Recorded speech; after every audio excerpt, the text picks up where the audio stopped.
microcosm.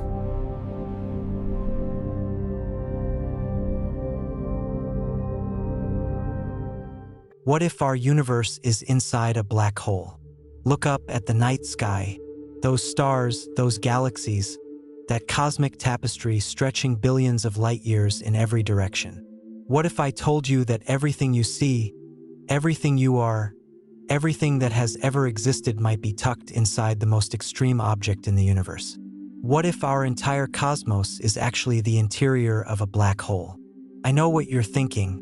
That sounds like science fiction. But here's the thing about the universe. It's under no obligation to make sense to you. And sometimes the most mind-bending ideas in physics turn out to be the ones that help us understand reality. Let me take you on a journey to the edge of physics, where space and time break down, where mathematics becomes poetry, and where a single radical idea might change everything we thought we knew about existence itself. Picture this. Right now, as you hear these words, you're traveling through space at an incomprehensible speed.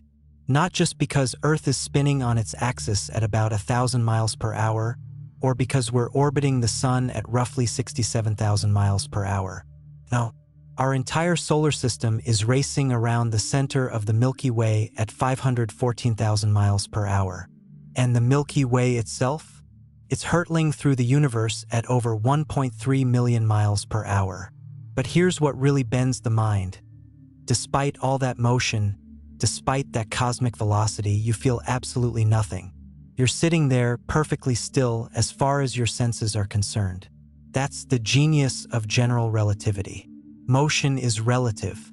There's no absolute frame of reference, no cosmic speedometer telling you how fast you're really going. Now, let's talk about black holes. These aren't just massive objects. They're tears in the fabric of spacetime itself. When a star much larger than our sun exhausts its nuclear fuel, it collapses under its own gravity. The core contracts, and if it's massive enough, nothing can stop it. Not atomic forces, not quantum mechanics, nothing.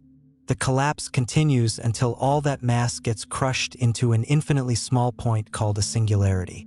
But the singularity isn't the most fascinating part. It's what happens around it. As matter falls into a black hole, it crosses a point of no return called the event horizon.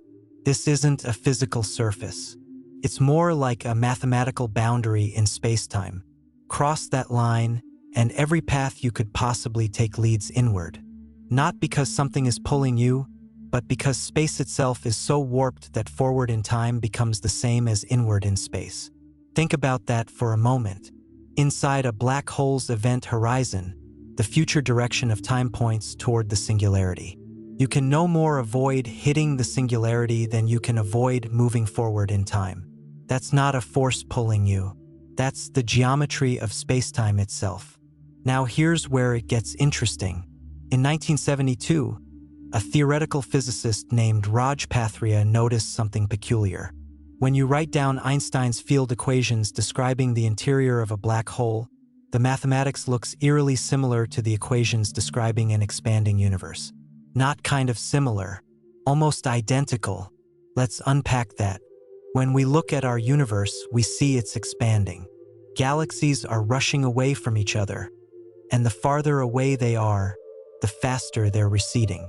We call this Hubble's law, named after Edwin Hubble, who discovered it in 1929. Run that expansion backward in time, and everything converges to a single point, the Big Bang. But here's the twist.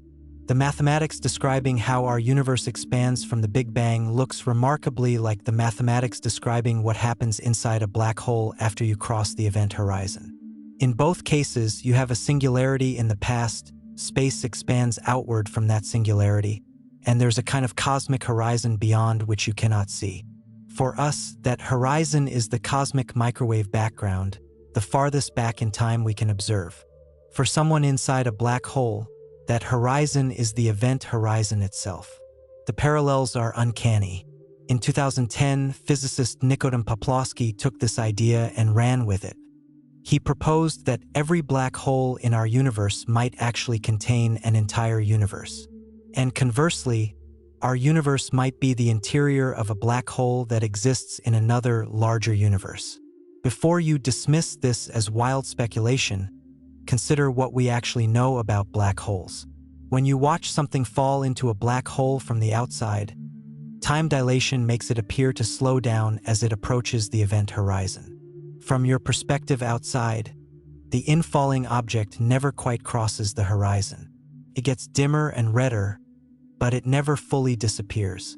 But from the perspective of the infalling object, something completely different happens. It crosses the event horizon in finite time and then experiences something we can only describe through mathematics. Inside the event horizon, spacetime is so severely warped that the normal rules don't apply. Here's where Poplawski's idea gets clever. He worked with a specific solution to Einstein's equations called the Einstein-Cartan theory. This is a modification of general relativity that includes something called torsion, a kind of twisting of spacetime that becomes important at extremely high densities. In standard general relativity, when matter collapses to form a black hole, it creates a singularity, a point of infinite density where physics breaks down. But in Einstein-Cartan theory, torsion creates a kind of repulsive force at extremely high densities. This force prevents the formation of singularities. Instead of collapsing to an infinitely small point, matter bounces back, creating what Poplawski calls a big bounce. From the outside, this still looks like a black hole. Nothing can escape, light can't get out, the event horizon exists. But on the inside, instead of a singularity, you get a big bounce that looks and acts exactly like a big bang. Space begins expanding, matter and energy spread out, and a new universe is born. If this sounds too convenient, too neat, you're thinking like a scientist, and you should be skeptical. But let's follow this thread and see where it leads. One of the biggest mysteries in cosmology is why our universe has the properties it does. Why is the cosmic microwave background so uniform? Why does space appear to be geometrically flat? Why does the universe have exactly the right amount of matter and energy to expand forever, but just barely? Standard Big Bang theory struggles with these questions. That's why physicists invented inflation, a period of exponential expansion right after the Big Bang that smooths out irregularities and sets the initial conditions for our universe. Inflation works mathematically, but we don't really know what caused it or why it stopped when it did. But if our universe is the interior of a black hole, some of these problems might have natural solutions.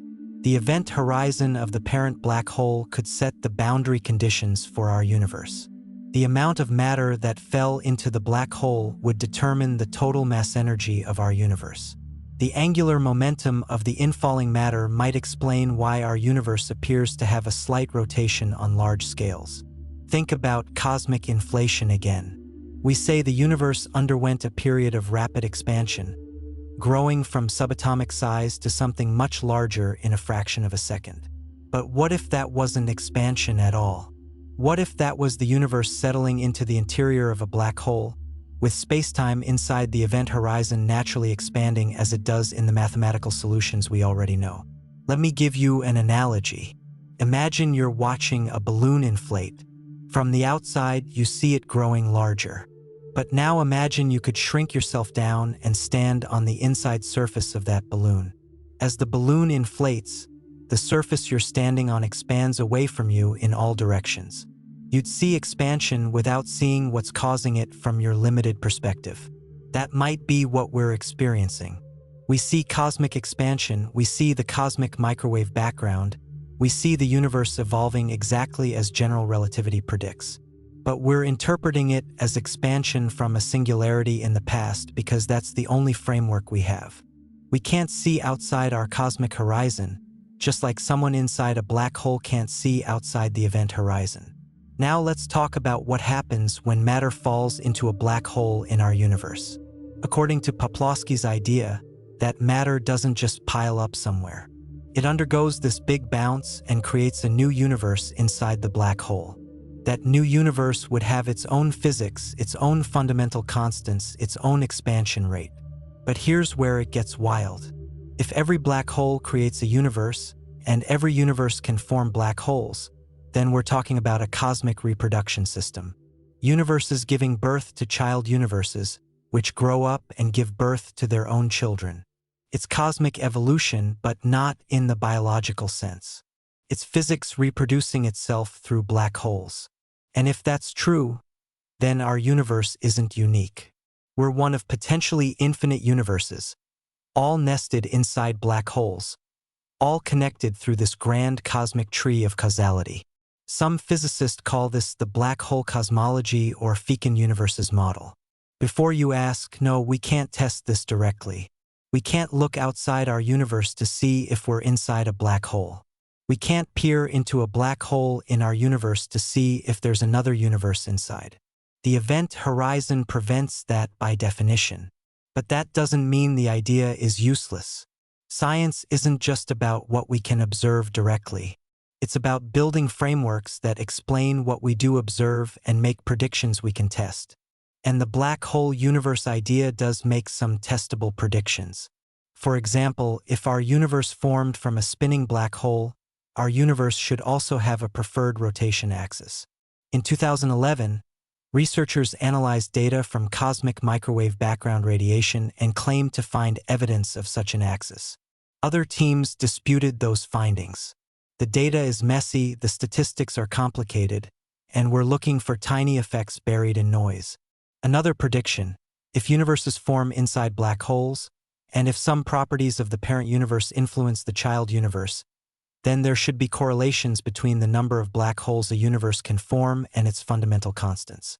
Universes that can form more black holes would have more offspring. Over cosmic time, universes tuned to produce lots of black holes would dominate.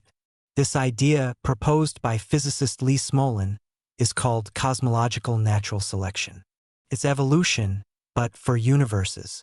The fitness function is the ability to produce black holes. And just like biological evolution leads to organisms adapted to their environment, cosmological evolution might lead to universes with physical laws tuned to maximize black hole production. Why do the fundamental constants of nature have the values they do? Why is the strength of gravity precisely what it is? Why is the electron exactly as light as it is? Maybe because those values maximize black hole formation, and universes with those values have more offspring. It's a beautiful idea. It's elegant. It makes sense within its own framework. But here's the problem. We don't know how to calculate what constants maximize black hole production.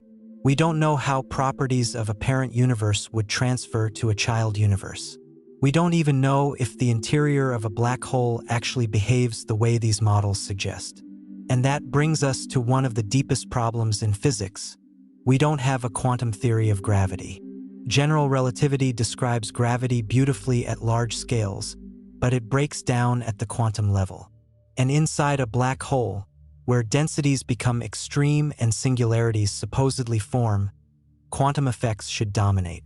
String theory, loop quantum gravity, and other approaches try to solve this, but we don't have experimental evidence to guide us. Without a complete theory of quantum gravity, we're essentially guessing about what happens at the singularity, what happens at the Big Bang, and whether black hole universes are even possible. Let me give you a sense of scale here. The observable universe is about 93 billion light-years across. That's the distance light could have traveled since the Big Bang, accounting for cosmic expansion. Beyond that horizon, we can't see, not because our telescopes aren't good enough, but because light from those regions hasn't had time to reach us yet. Now, what would our universe look like from the outside if it were inside a black hole? It would depend on the size of that black hole. A black hole with the mass of our observable universe would have an event horizon about 13.8 billion light-years in radius. That's suspiciously close to the age of our universe in years. Coincidence? Maybe. Or maybe it's a clue. The event horizon of a black hole scales with its mass. The more massive the black hole, the larger the horizon. And inside that horizon, from the perspective of someone inside, space can expand. The expansion rate would depend on the properties of the black hole and how matter behaves inside it. We measure our universe's expansion using the Hubble constant. Right now, Space is expanding at about 70 kilometers per second per megaparsec. That means for every 3.26 million light-years of distance, space is expanding by 70 kilometers per second. It's a weird unit, but it captures something important. The expansion rate depends on distance. Things farther away recede faster. If we're inside a black hole, that expansion might be connected to the properties of the event horizon in the parent universe. The event horizon isn't static for a growing black hole. As more matter falls in, the horizon expands outward in the parent universe. And if there's a connection between the horizon's growth and the universe's expansion inside, that might explain why we see accelerating expansion. Oh right, I should mention that the expansion of our universe isn't constant. It's accelerating. Galaxies are moving away from each other faster and faster over time. We discovered this in 1998, and it was so unexpected that the researchers who found it won the Nobel Prize. We don't know what causes this acceleration. We call it dark energy, but that's just a name for our ignorance. It makes up about 68% of the total energy density of the universe, and we have no idea what it is. It's not matter. It's not radiation. It's something that has negative pressure that pushes space apart rather than pulling it together. Could dark energy be related to our universe being inside a black hole? Maybe. Some models suggest that the cosmological constant, which is one way to describe dark energy, could be related to the properties of the event horizon. But honestly, we're speculating on top of speculation here. Let's step back and think about what it would mean, philosophically and scientifically, if we really are inside a black hole. First, it would mean that what we call the Big Bang wasn't the beginning of everything. It was a transition, a bounce from a collapsing star in a parent universe. There would be something before the Big Bang, even if we can never observe it. Second, it would mean the universe isn't all there is. There would be a larger reality outside our cosmic horizon, a parent universe with its own laws, its own history, its own mysteries. We'd be embedded in something bigger, like a Russian doll or a fractal pattern repeating at every scale. Third, it would mean that creation is ongoing. Every time a massive star collapses in our universe, it might spawn a new universe. We'd be part of a vast cosmic ecosystem, with universes living and dying, reproducing and evolving, all hidden from each other by event horizons. But here's what really captures my imagination. If this is true, if universes form inside black holes, then intelligence and life aren't just accidental byproducts of cosmic evolution.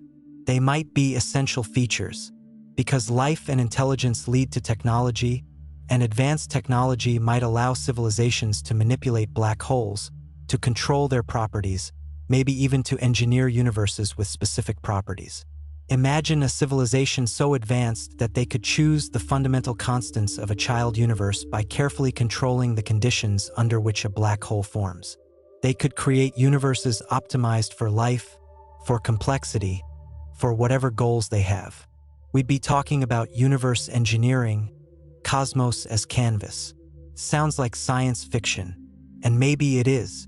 But physics allows us to ask these questions, to follow the mathematics wherever it leads, to imagine possibilities that our ancestors couldn't have dreamed of. Let's talk about time inside a black hole. This is where things get really strange. In normal spacetime, you can move forward and backward in space, but you can only move forward in time. Time has a direction, what we call the arrow of time. Entropy increases, causes precede effects. We remember the past, but not the future. But inside a black hole, the roles of space and time get swapped. The radial direction, pointing toward the singularity, becomes time-like. That means moving toward the singularity isn't a choice about where to go in space. It's inevitable, like moving forward in time is inevitable for us. You can't avoid it any more than you can avoid tomorrow. And the angular directions, the directions perpendicular to the radial direction, become space-like. You can move around inside a black hole, you can orbit, you can travel in different angular directions. But you can't stop moving inward through time. Now, if our universe is the interior of a black hole, what does that mean for our experience of time? We see time flowing from past to future, from the Big Bang toward the future. If that corresponds to the radial direction inside a black hole, then the Big Bang would be the event horizon and the future would be the singularity. That's disturbing. It would mean our entire universe is falling towards some ultimate endpoint, some final singularity where everything will end. Not in a heat death, where the universe expands forever and goes cold and dark, but in a big crunch where everything converges back to a point. But here's the thing, we don't see evidence for a big crunch. All our observations suggest the universe will expand forever. The acceleration is increasing, not decreasing. So either we're not inside a black hole, or the interior geometry is more complicated than simple models suggest. Poplawski's Einstein-Cartan model avoids this problem by preventing singularities. In his framework, there's no future singularity for our universe to fall into because torsion prevents singularities from forming. The universe inside a black hole can expand indefinitely, just like we observe. But that raises another question. If there's no singularity, what is at the center of a black hole? What's in the middle of our universe if we're inside one? The answer, according to these models, is nothing special. There's no center. Or more precisely, every point is equivalent to every other point. Just like on the surface of a sphere, where there's no privileged location. We live in an expanding spacetime where homogeneity and isotropy, the principles that space looks the same in all directions and at all locations, are built into the geometry. This is actually consistent with what we observe. When we look at the cosmic microwave background, we see a universe that's remarkably uniform.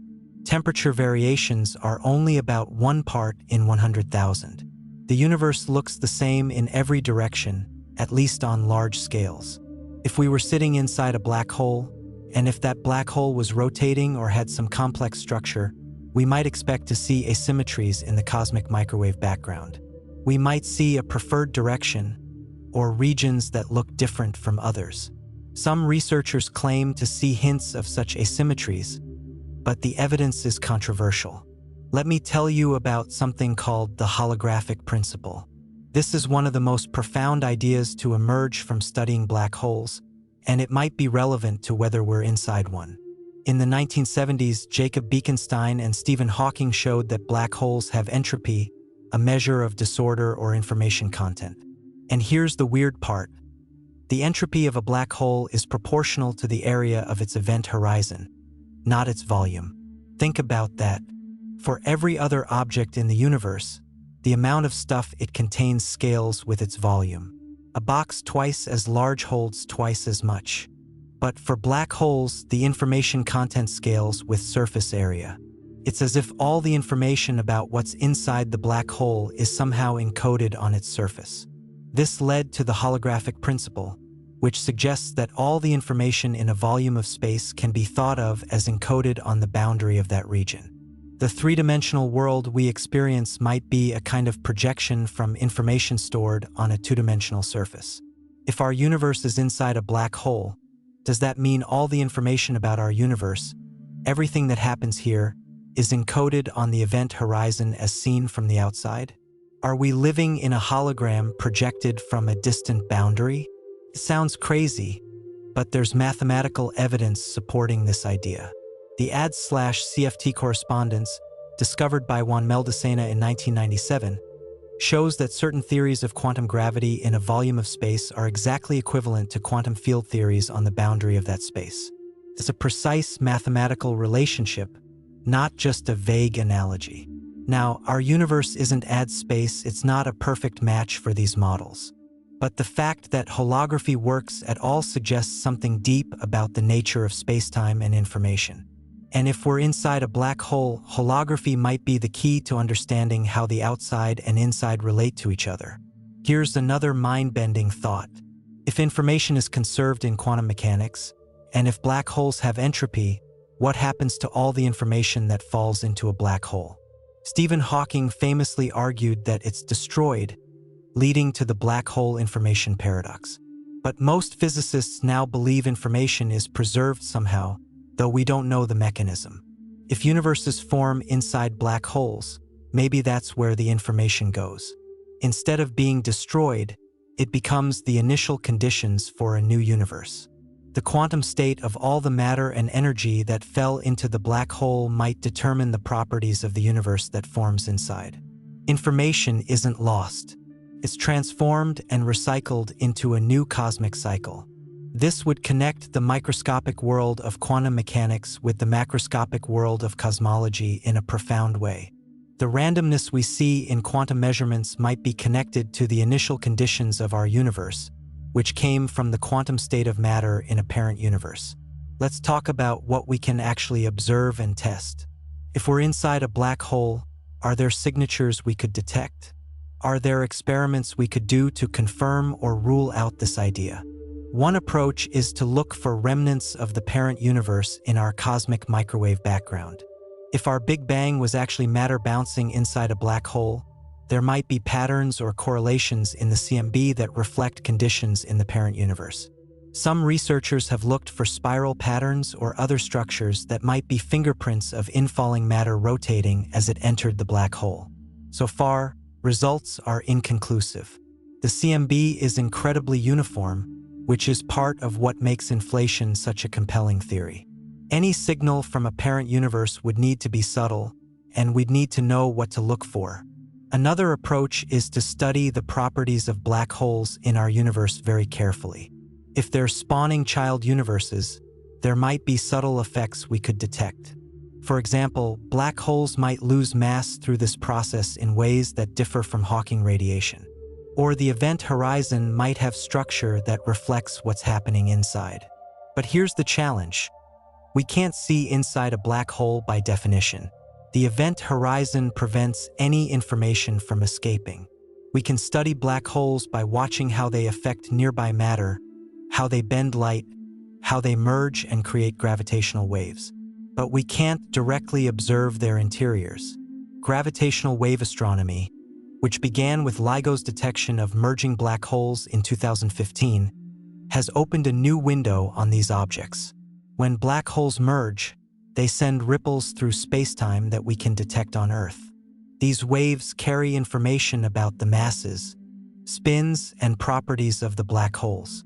If black holes contain universes, and if those universes have some back reaction on the parent universe, it might show up in the gravitational wave signals. Maybe merging black holes would behave slightly differently than pure general relativity predicts. Maybe there would be echoes or additional features in the waveform. Several groups have searched for such anomalies. Some claim to see hints of echoes, signals that might bounce off the event horizon in unexpected ways. Others say these are just artifacts in the data, noise misinterpreted as signal. The debate continues. Here's what I find fascinating about all this. We're talking about the largest scales imaginable, the entire universe, and connecting them to the most extreme objects we know, black holes. We're using the most abstract mathematics, the most sophisticated physics, to ask questions that sound like philosophy or theology. Where did we come from? What's beyond our cosmic horizon? Is our universe unique? But these aren't just abstract questions. They're rooted in observations, in equations, in testable predictions. They're science, even if they're science at the edge of what we can currently verify. And that's how progress happens in physics. You take an idea that seems crazy, you work through the mathematics carefully, you make predictions, and you design experiments or observations to test those predictions.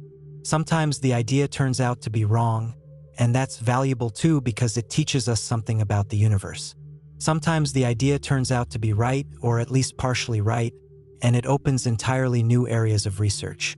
Let me give you some historical context. In the early 20th century, when Einstein proposed general relativity, many physicists thought black holes were just mathematical curiosities. Carl Schwarzschild found the first black hole solution to Einstein's equations in 1916, but Einstein himself didn't believe such objects could exist in nature. It took decades of work by physicists like Oppenheimer, Chandrasekhar, Wheeler, and others to show that black holes were not only possible but inevitable. Any sufficiently massive star must collapse into a black hole when it runs out of fuel. There's no force in nature strong enough to stop it. Then, in the 1960s and 70s, astronomers started finding observational evidence for black holes. X-ray binaries where one star was invisible but clearly massive. Cygnus X1, the first confirmed black hole candidate. Supermassive black holes in galactic centers. The black hole in the center of our own Milky Way galaxy, which we can now image directly. What seemed impossible became inevitable. What seemed like pure mathematics became observable reality. And now we're doing the same thing with ideas about the universe itself. We're taking mathematical solutions, following them to their logical conclusions, and asking whether nature actually works that way. The black hole universe hypothesis is in that same category. It's mathematically possible, it solves some problems, it raises new questions, and we're working to figure out how to test it. Let's think about this from a different angle. What would it mean for us as humans, as conscious observers, if we're living inside a black hole? Does it change anything about our daily lives, our understanding of ourselves, our place in the cosmos? In one sense, it doesn't matter at all. The laws of physics we experience would be the same. Chemistry would work the same way. Biology would function as it always has. The fact that there might be a larger reality beyond our cosmic horizon doesn't change what happens within our horizon. But in another sense, it changes everything. It would mean we're part of something larger, connected to other universes through the fundamental structure of spacetime. It would mean creation is ongoing, that new universes are being born in the black holes of our universe right now. And it would mean that somewhere out there, in a parent universe, there might be observers who witnessed the formation of the black hole that contains us. Not that they could see inside, not that they could communicate with us. But they might know that their universe gave birth to ours, that the natural process of stellar collapse and black hole formation is also the process of cosmic reproduction. That's a profound shift in perspective. For centuries, humans thought Earth was the center of everything. Then we learned we orbit the sun, that our sun is one star among billions in our galaxy, that our galaxy is one among trillions in the observable universe. Each step was a humbling, a realization that we're not as central or special as we thought. If we're inside a black hole, it's another step in that same direction. Our universe might not be the universe. It might be one of countless universes, all arising from the same physical processes, all subject to the same fundamental laws, but each isolated from the others by event horizons. Yet there's also something empowering about this idea. If universes arise naturally from black holes, and if the properties of those universes depend on conditions in the parent universe, then the actions of intelligent beings might influence what kinds of universes get created. A sufficiently advanced civilization might be able to engineer black holes with specific properties, creating universes with desired characteristics. We're nowhere near that level of technology. We can barely detect black holes, let alone manipulate them. But physics doesn't forbid it. The laws of nature might allow for universe creation, for cosmos engineering, for intelligence to shape reality at the largest possible scales.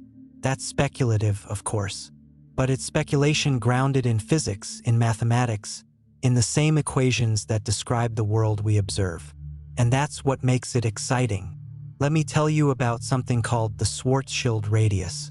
This is the size an object would need to be compressed to become a black hole. For Earth, the Schwarzschild radius is about 9 millimeters. If you could squeeze our entire planet down to the size of a marble, it would become a black hole. For the Sun, the Schwarzschild radius is about 3 kilometers. For a supermassive black hole like the one in the center of our galaxy, which has a mass about 4 million times the Sun, the Schwarzschild radius is about 12 million kilometers, roughly the radius of Earth's orbit around the Sun. Now, here's the interesting part.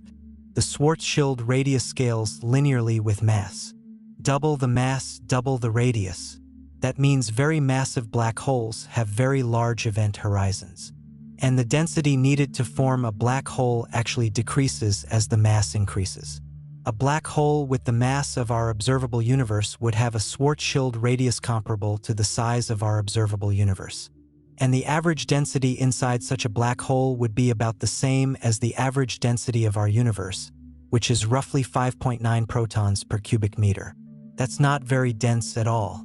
It's far less dense than the best vacuum we can create in a laboratory. Yet it's enough to form a black hole if you have enough of it, and it's all causally connected.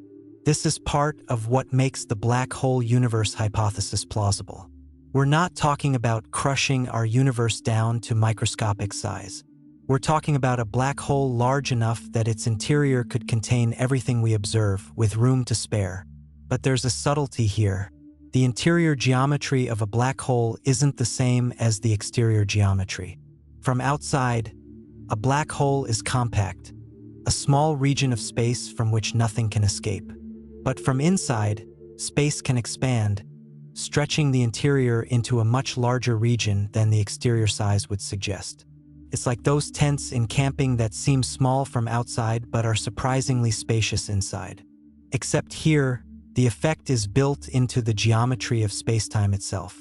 The interior of a black hole can be larger than the exterior in a way that doesn't violate any laws of physics. This is why science fiction loves ideas like wormholes and pocket dimensions. The mathematics of general relativity allows for such things in principle.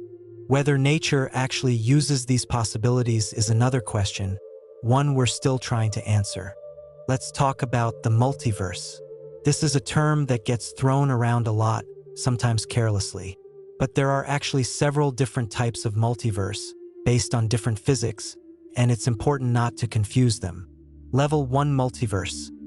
Regions of space beyond our cosmic horizon that we can't see because light hasn't had time to reach us.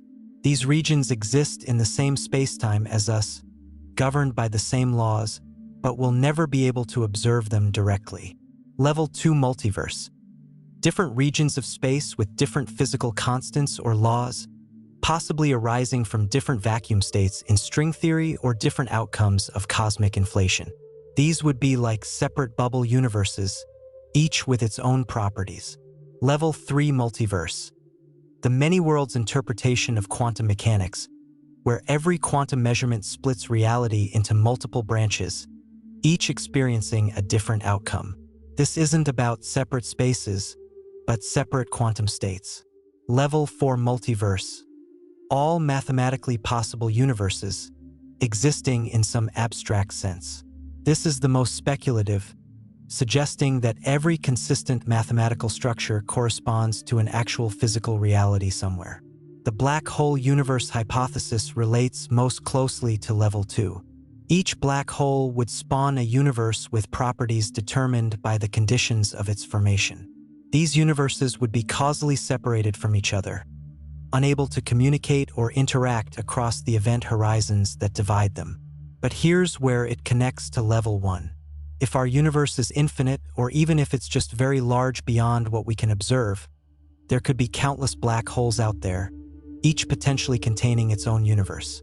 And in the parent universe that contains us, there could be other black holes, other universes, all existing simultaneously but separately.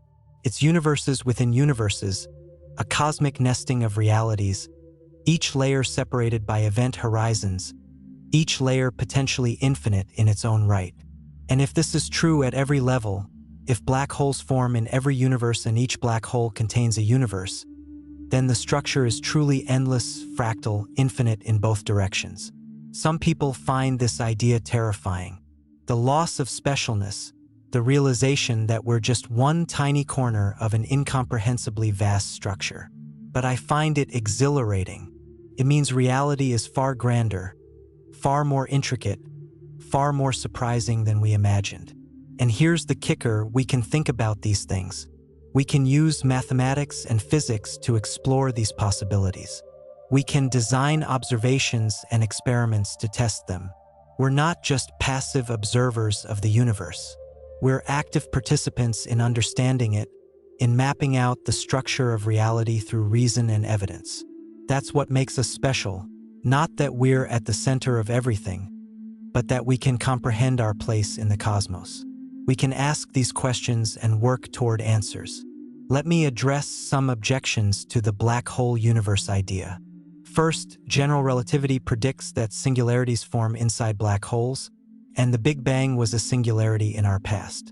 If our universe is inside a black hole, we'd need some mechanism to avoid or replace these singularities.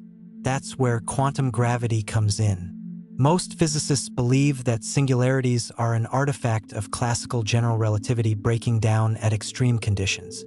When quantum effects become important, something else happens. Maybe there's a bounce, as in loop quantum cosmology. Maybe there's a minimum length scale, preventing infinite densities. Maybe spacetime becomes discrete or fuzzy at small scales.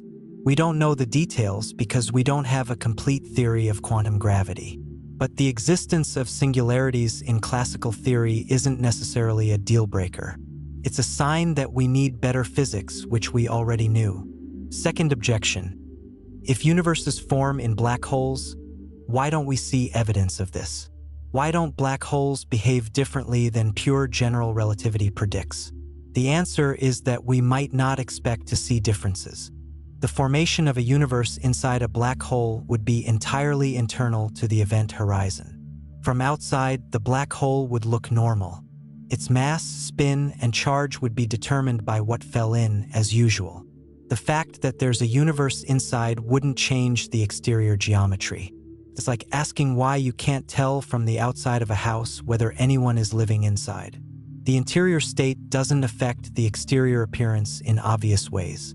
Similarly, the interior state of a black hole, even if it contains an entire universe, might not affect observable properties from outside. Third objection. This doesn't really explain anything. We've just pushed the question back one level. If our universe is inside a black hole in a parent universe, where did the parent universe come from? And where did that universe come from? It's infinite regress. No better than saying turtles all the way down. That's a fair point. But here's the thing. Infinite regress isn't necessarily a problem in physics. Time might be infinite into the past. The multiverse might be infinite in extent. The chain of universes creating universes through black holes might have no beginning. That might seem unsatisfying philosophically, but it's logically consistent. And it might be how reality actually works. Not everything needs a first cause or an ultimate beginning. The universe might just be existing as a brute fact with no deeper explanation required.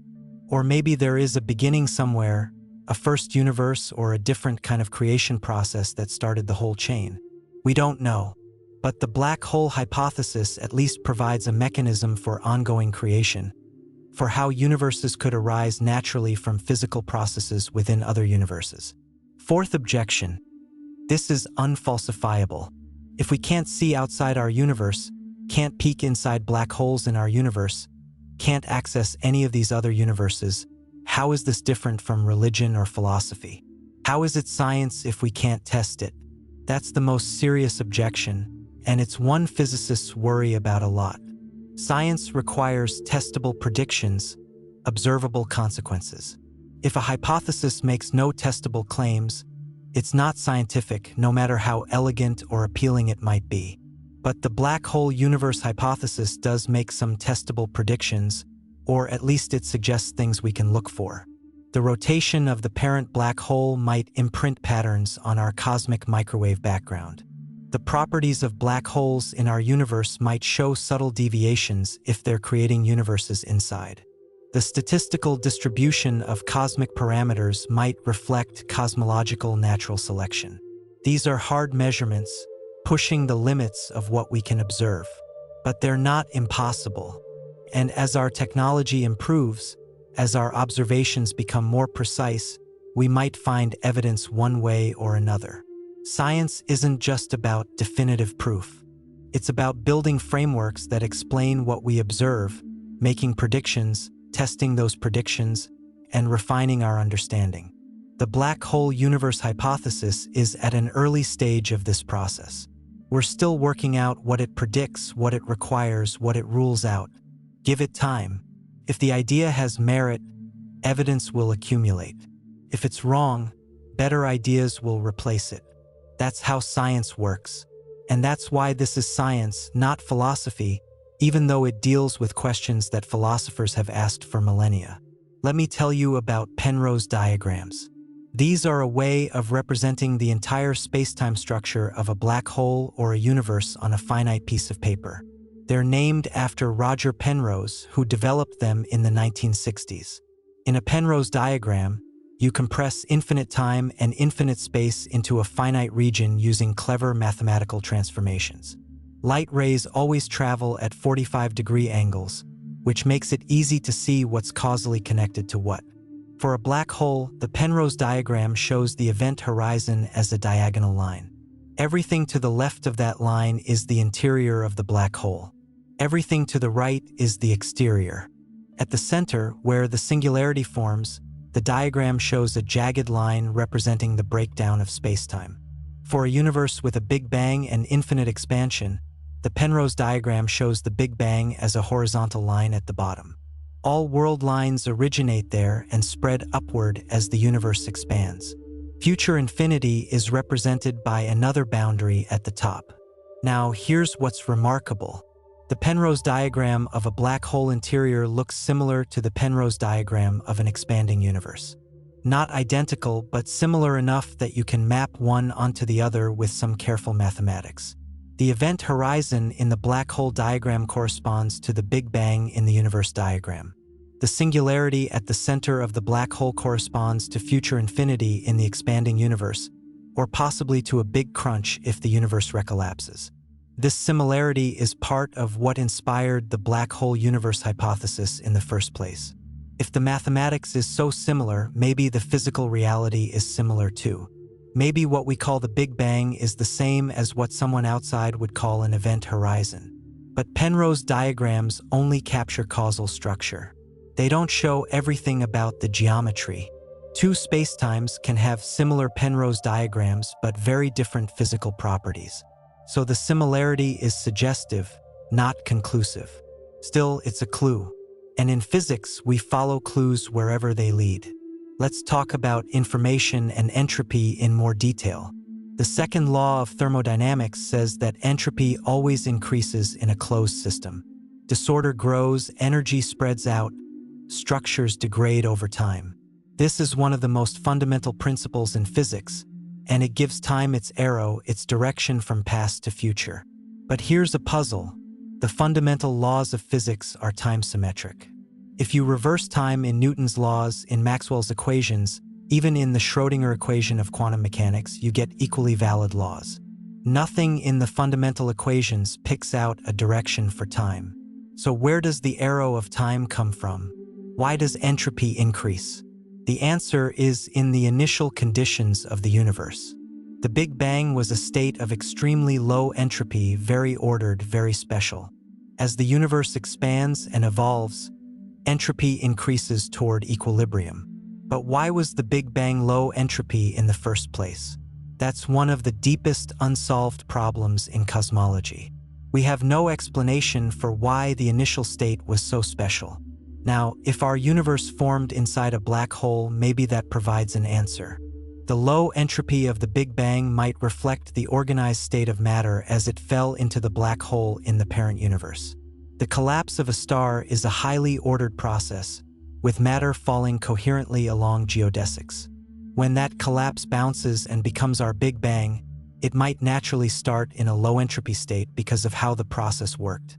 The arrow of time in our universe would then be inherited from the arrow of time in the parent universe. This is speculative, but it's the kind of connection that makes the black hole universe idea interesting. It potentially links unsolved problems in cosmology to the physics of black holes in a way that might be testable.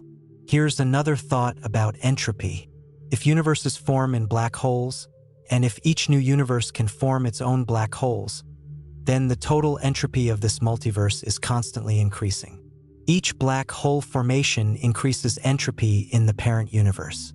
Each new universe starts with low entropy but evolves toward higher entropy, forming more black holes in the process. It's a cosmic engine for generating entropy, a never-ending process of growth and complexity.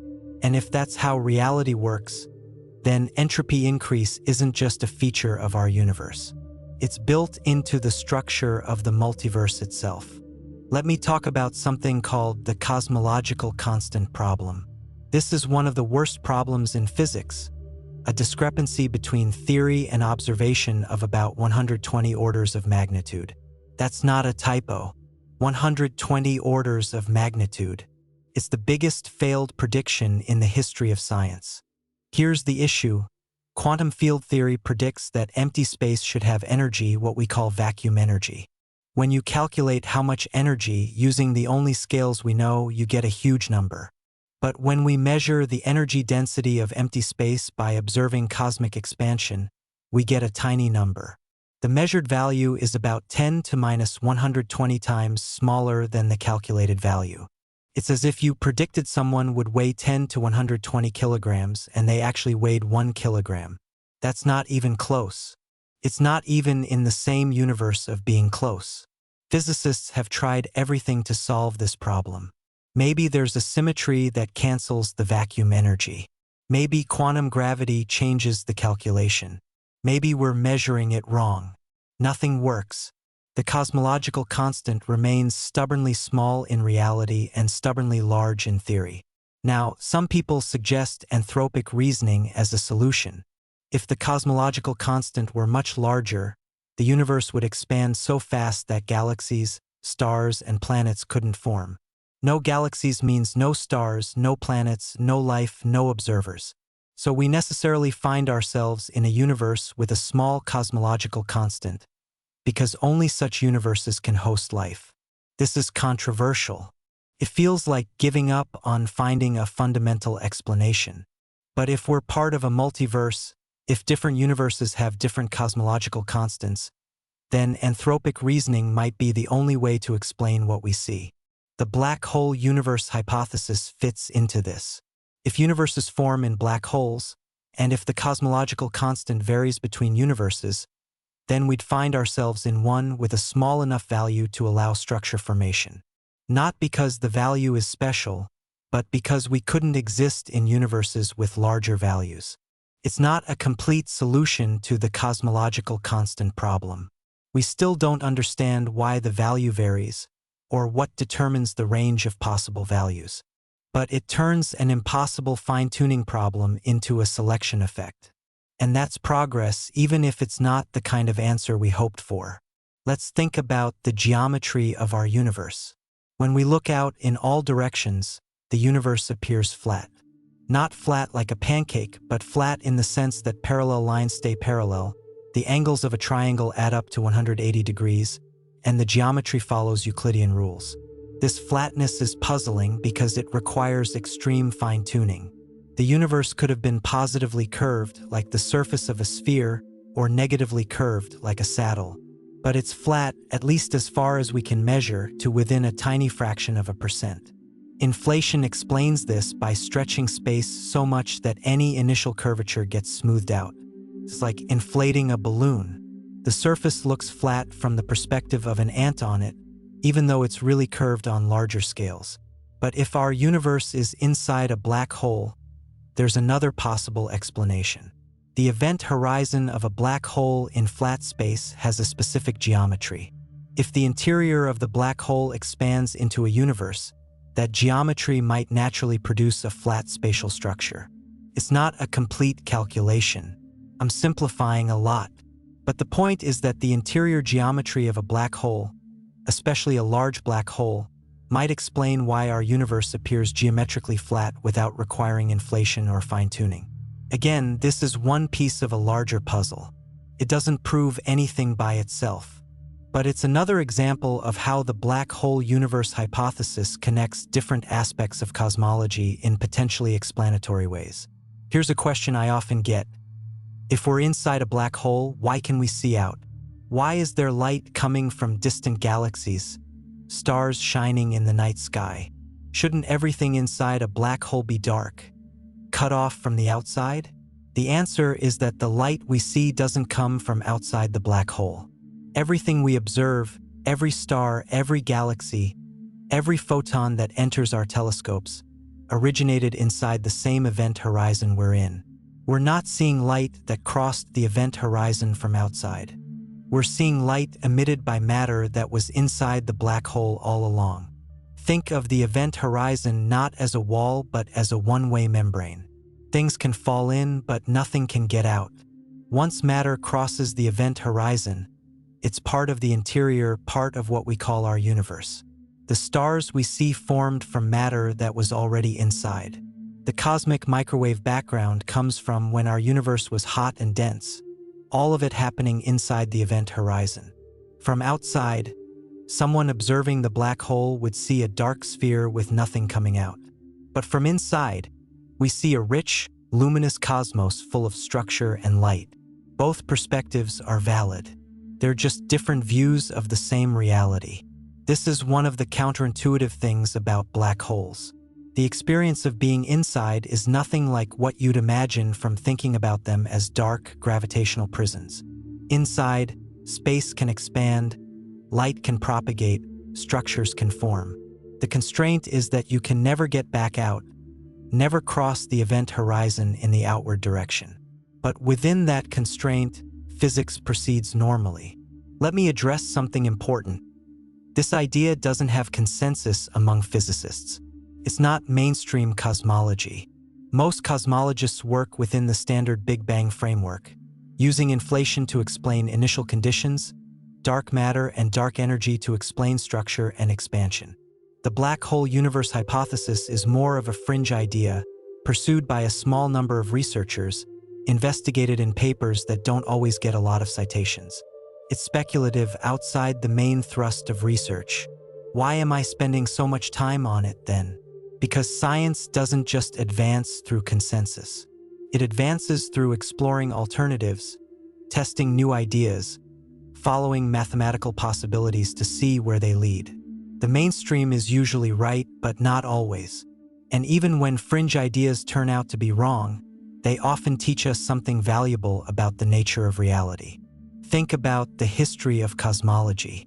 100 years ago, most astronomers thought the Milky Way was the entire universe. The idea that there were other galaxies, vast island universes beyond our own, was controversial. Edwin Hubble had to fight to establish it. 50 years ago, the Big Bang theory was still competing with steady-state models and other alternatives. It wasn't until the discovery of the cosmic microwave background that the Big Bang became the clear favorite. Today, we're grappling with dark matter, dark energy, and the initial conditions of the universe. We don't have all the answers. We're still figuring things out.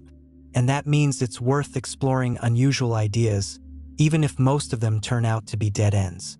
The black hole universe hypothesis might be wrong. It might be untestable. It might be replaced by better ideas tomorrow. But engaging with it helps us understand black holes better, cosmology better, and the relationship between the two. And that's valuable regardless of whether the specific idea is correct. Let's talk about the anthropic principle more carefully. This is the idea that we should take into account the fact that we exist when trying to explain the properties of the universe. It comes in weak and strong forms. The weak anthropic principle just says that the universe must be compatible with the existence of observers, because we're here observing it. This is obviously true, but not very useful. It's like saying, I exist, therefore the conditions for my existence are met. Tautological. The strong anthropic principle says that the universe must have properties that allow observers to exist. This is more controversial because it seems to give observers a privileged role in the structure of reality. Why should the universe care about us? But if there's a multiverse, the strong anthropic principle becomes less mysterious. If there are many universes with different properties, then observers will necessarily find themselves in universes where observation is possible. It's a selection effect, not a fundamental requirement. The black hole universe hypothesis, combined with cosmological natural selection, provides a mechanism for this. Universes that can form black holes have more offspring. Universes that can support complex structures capable of forming black holes would be favored. And complexity might correlate with the ability to support life and intelligence. So we find ourselves in a universe with properties suitable for black hole formation, not because the universe was designed for us, but because universes with such properties are more common in the multiverse due to evolutionary pressure at the cosmic scale. It's a naturalistic explanation for apparent fine-tuning. Not God did it or we're special, but the multiverse has structure, and we're sampling from the most common type of universe within that structure. That's elegant. It's testable in principle because it makes predictions about what kinds of universes should be more common. And it removes the mystery of fine-tuning without invoking supernatural explanations. Here's a wild thought experiment. If advanced civilizations can manipulate black holes, and if black holes create universes, then advanced civilizations might be creating universes intentionally or unintentionally through their technology. Imagine a civilization that has mastered stellar engineering. They can control stars, direct their evolution, even trigger specific types of supernovae. When they create a black hole, they're also potentially creating a universe. Could they control the properties of that universe? Could they choose the fundamental constants, the initial conditions, the cosmic parameters? Probably not in detail because quantum mechanics would introduce randomness. But they might be able to bias the probabilities to make certain kinds of universes more likely.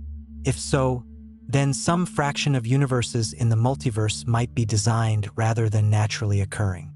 There might be signatures of intelligent design built into the fundamental constants, not by a supernatural creator, but by a natural technological process in a parent universe. This sounds like science fiction, and it is. We have zero evidence for it. But it's not forbidden by physics. It's an extreme extrapolation of ideas we're already discussing. And it raises fascinating questions about the relationship between intelligence and cosmology. Could we create a universe? Not now, not with current technology. But the laws of physics might allow it eventually. And if we can, and if intelligence is common in the cosmos, then the multiverse might be teeming with designed universes alongside naturally occurring ones. You couldn't tell the difference from inside. A universe is a universe, whether it arose naturally from a stellar collapse or was engineered by advanced beings. The physics would be the same, the evolution would follow the same laws. But philosophically, it would mean intelligence isn't just a product of the universe.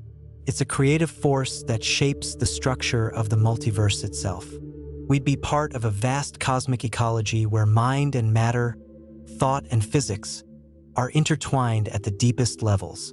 That's speculative beyond speculative. But it's worth thinking about because it illustrates how cosmological ideas connect to questions about meaning, purpose, and our place in reality. Let's ground ourselves again in observations. What do we actually know about the large-scale structure of the universe? We know the universe is expanding. Galaxies are moving away from us and from each other at speeds proportional to distance. We know this expansion is accelerating, driven by something we call dark energy. We know the universe was hotter and denser in the past, and that about 380,000 years after the Big Bang, it became transparent, releasing the cosmic microwave background radiation we detect today. We know the universe is filled with dark matter, which we detect through its gravitational effects but not through electromagnetic radiation. Dark matter makes up about 27% of the total energy density of the universe. Dark energy makes up about 68%. And ordinary matter, the stuff that makes up stars, planets, and us, is only about 5%.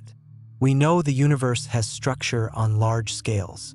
Galaxies form clusters. Clusters form superclusters, and there's a cosmic web of filaments and voids stretching across hundreds of millions of light years. This structure arose from tiny density fluctuations in the early universe, amplified by gravity over billions of years. We know the cosmic microwave background is remarkably uniform, with temperature variations of only about 1 part in 100,000.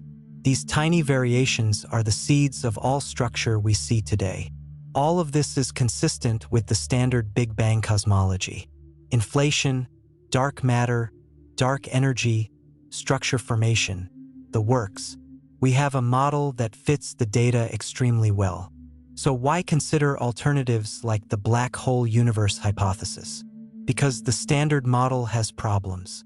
We don't know what dark matter is. We don't know what dark energy is. We don't know what caused inflation or why it stopped. We don't know why the initial entropy was low. We don't know why the fundamental constants have the values they do. These aren't small gaps. They're huge mysteries, fundamental questions about the nature of reality. And they suggest that we're missing something important, that our current framework is incomplete. The black hole universe hypothesis doesn't solve all these problems, but it provides a different perspective, a way of thinking about cosmology that might lead to new insights. And in science, new perspectives are often how progress happens. You start with a crazy idea that doesn't quite work. You refine it, test it against data, modify it based on what you learn. Maybe it fails and you discard it. Or maybe it succeeds in explaining something the standard model can't. Either way, you've advanced knowledge. That's the spirit in which ideas like this should be approached. Not as dogma, not as revealed truth, but as hypotheses to be explored, tested, refined, or rejected based on evidence. Here's something subtle about black holes that's worth understanding. When we talk about the inside and outside of a black hole, we're using spatial language for what's really a space-time distinction. The event horizon isn't a place in space that you cross. It's a boundary in space-time, a surface in the four-dimensional fabric of space and time together. And the interior of a black hole isn't a region of space contained within this boundary. It's a region of space-time that's causally disconnected from the exterior. This matters because it means the interior has its own temporal evolution, its own history. Things inside the event horizon don't just sit there in a static configuration. Time continues to flow, physics continues to operate, evolution happens. If our universe is inside a black hole, we're not frozen at some moment. We're living through billions of years of cosmic history, with stars forming and dying, galaxies evolving, structure developing. All of that is the interior of the black hole evolving over time. From outside, a distant observer would see something very different. They'd see matter frozen at the event horizon, taking infinite time to cross. They'd see the black hole as a static object with fixed mass, spin, and charge. The richness of our interior history would be invisible to them. This dual description, interior and exterior, is one of the deep puzzles in black hole physics. Somehow, the information about everything inside must be encoded on the event horizon, according to the holographic principle. But from inside, we experience a full three-dimensional space evolving in time. Reconciling these two perspectives is part of what physicists are trying to do with theories of quantum gravity. And understanding this duality might be key to understanding whether universes can actually form inside black holes. Let me tell you about an idea called eternal inflation. This is a variant of the standard inflation theory where inflation never completely ends. In some regions of space, inflation stops and a universe like ours forms. But in other regions, inflation continues, and those regions spawn more regions where inflation stops, creating a branching tree of bubble universes. In eternal inflation, the multiverse is always creating new universes. It's been going on forever in the past and will continue forever in the future. Each bubble universe is causally disconnected from the others, unable to communicate or interact. This is different from the black hole multiverse, where universes are created by black hole formation rather than by inflation. But the two ideas might be compatible. Maybe both processes occur. Maybe inflation creates bubble universes, and black holes create child universes, and the full multiverse is a combination of both mechanisms. Or maybe one mechanism reduces to the other. Maybe what we call inflation is really the interior of a black hole expanding. Maybe the bubble universes of eternal inflation are the same as the black hole universes of Poplawski's model. These are open questions. The mathematics is complicated, and we don't have enough observational data to distinguish between the models. But they're not mutually exclusive. Reality might be richer than any single model captures. That's one of the challenges of modern cosmology. We have multiple frameworks, multiple ideas, all mathematically consistent, all possibly describing aspects of reality. Figuring out which one is actually correct, or how they fit together, requires observations we can barely make with current technology. But we're getting there. Every new telescope, every new gravitational wave detector, every new particle physics experiment adds a little more data. Slowly, patiently, we're constraining the possibilities, ruling out models that don't fit, refining the ones that do. Let's talk about quantum entanglement and black holes. This is cutting-edge research, stuff that's still being figured out, but it's relevant to our discussion. Quantum entanglement is a phenomenon where two particles become correlated in such a way that measuring one instantly affects the other, no matter how far apart they are. Einstein called it spooky action at a distance, and he didn't like it, but experiments have confirmed it's real. Now, when matter falls into a black hole, quantum information about that matter presumably gets entangled with the black hole's quantum state. If Hawking radiation is real and black holes slowly evaporate by emitting particles, then there's a puzzle. The radiation coming out should be entangled with the information that fell in. But how can that happen if the information is behind the event horizon? This is the black hole information paradox I mentioned earlier, and attempts to solve it have led to some wild ideas. One is that the event horizon might not be as smooth and empty as classical general relativity suggests. There might be a firewall of high-energy particles at the horizon, destroying anything that tries to cross. Another idea is that the interior and exterior of a black hole are connected by quantum entanglement in a way that makes them two descriptions of the same quantum state. The inside and outside are dual to each other, different perspectives on a single quantum reality. If that's true, and if our universe is inside a black hole, then there might be a deep quantum connection between our universe and the parent universe outside. Not a connection we can use to send signals or information, but a fundamental entanglement at the quantum level. This would mean the fate of our universe is entangled with the evolution of the black hole in the parent universe. What happens to the black hole outside affects us, and what happens to us affects the black hole, all mediated by this quantum correlation. It's speculative, but it's based on serious research into black hole physics. And it suggests that the relationship between parent and child universes might be more intimate than we thought. We're not just isolated bubbles. We're quantum mechanically connected parts of a larger quantum system. Here's a question I find fascinating. What happens when black holes merge? We've detected dozens of these events now through gravitational waves. Two black holes spiral together, orbiting faster and faster, until they collide and form a single larger black hole. From outside, we see the gravitational waves rippling out across spacetime. We can calculate the masses and spins of the original black holes, track the merger, and observe the final black hole that forms. But what happens to the universes inside those black holes, if universes exist inside? Do they merge too? Does the collision create some kind of discontinuity in the interior spacetimes? Or does the interior geometry smoothly evolve, with the two child universes somehow joining together? We don't know. The mathematics of merging black hole interiors is extremely complicated, and we don't have a full quantum theory of gravity to guide us. But it raises the possibility that universes aren't just born and evolving in isolation.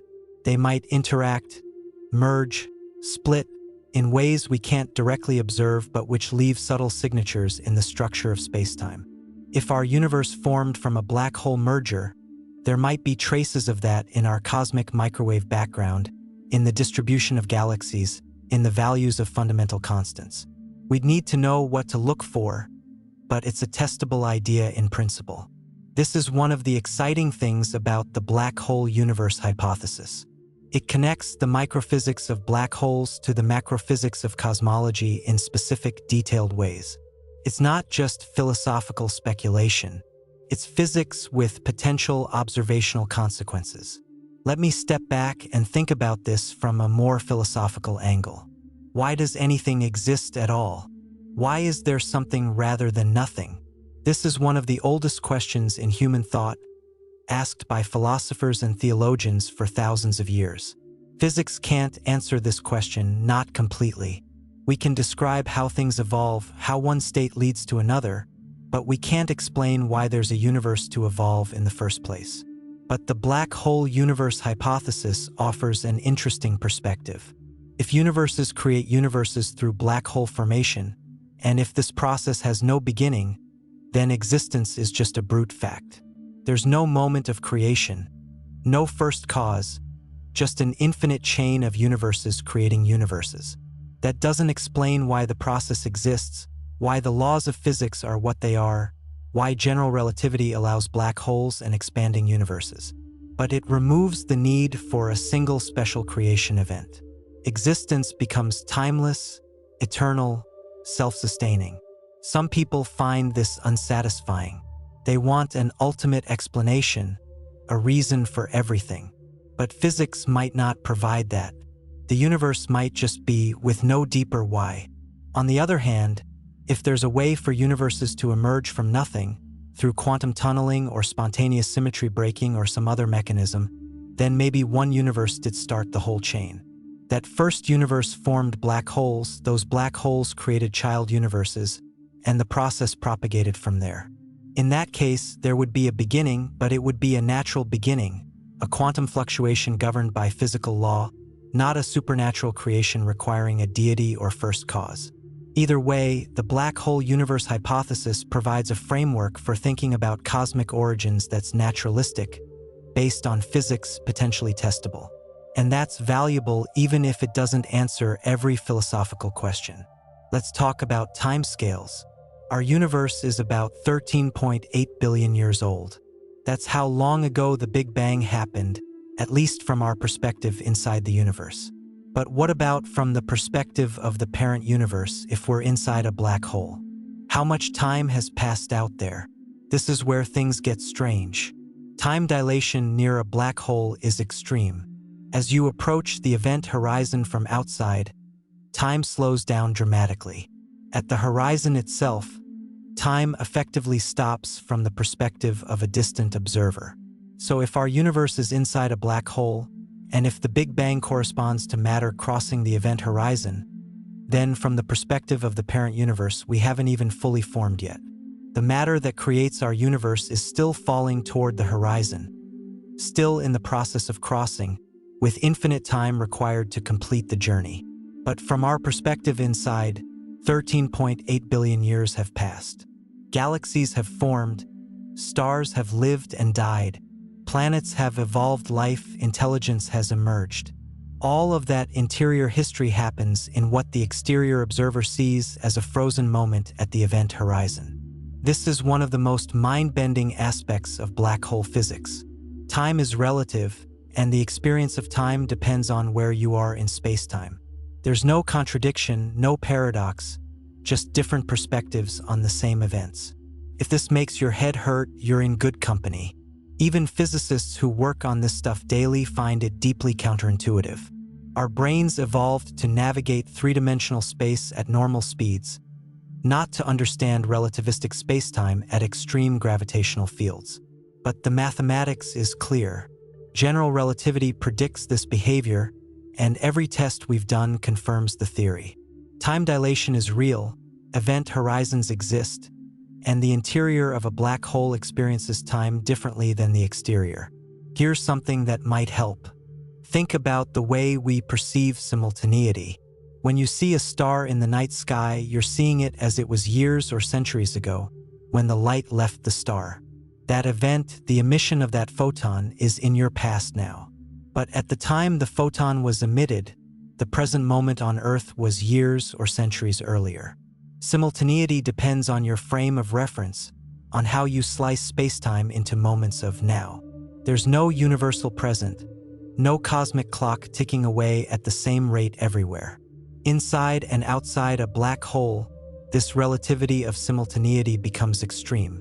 What's simultaneous for you inside is completely different from what's simultaneous for someone outside. You can't even agree on when events happen, let alone on a shared timeline. So when we ask, how much time has passed in the parent universe? The question doesn't have a simple answer. It depends on how you slice spacetime, on what definition of simultaneity you use. And different choices give different answers, none more correct than the others. This is why physics is mathematical. Words fail us when we try to describe these phenomena, but equations capture them precisely, unambiguously, consistently. Let me tell you about a concept called the holographic bound. This is a limit on how much information can be stored in a region of space. According to the holographic principle, the maximum information content of a region is proportional to the area of its boundary, not its volume.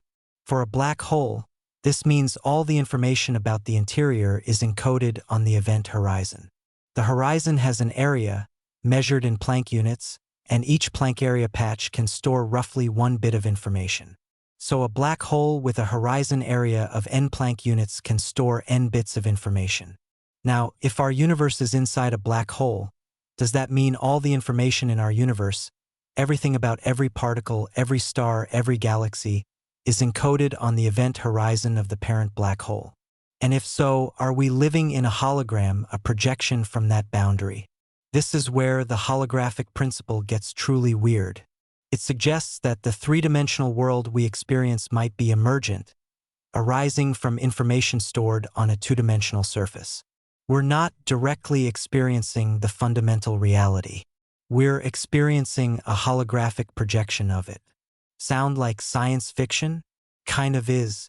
But it's also serious physics, motivated by what we know about black holes and quantum mechanics. And there's mathematical evidence supporting it, at least in certain idealized spacetimes. If our universe is holographic, there might be consequences we could detect. There might be a fundamental graininess to spacetime at the Planck scale, a pixelation that comes from the discrete bits of information on the holographic surface. There might be correlations in the cosmic microwave background or in the distribution of galaxies that reflect this underlying structure. Experiments are looking for such effects. The GEO 600 gravitational wave detector in Germany claimed to see hints of holographic noise in 2008, but the results were inconclusive. Other searches continue, trying to find evidence for or against holography in our universe. This is another example of how the black hole universe hypothesis connects to testable predictions. If we're inside a black hole, and if the holographic principle applies, there should be observable signatures. Finding them would be revolutionary. Not finding them would constrain the theory. Either way, we learn something. That's how science works. Let's think about the formation of structure in our universe. Right after the Big Bang, the universe was incredibly smooth and uniform. But there were tiny quantum fluctuations, variations in density at the 1 part in 100,000 level. Gravity amplified these fluctuations over time. Slightly denser regions attracted more matter, becoming denser still. Over hundreds of millions of years, these seeds grew into galaxies, galaxy clusters, and the cosmic web we see today. This process is well understood. We can simulate it on computers, starting with the observed fluctuations in the cosmic microwave background and running forward in time using known physics. The results match what we observe extremely well. But where did the initial fluctuations come from?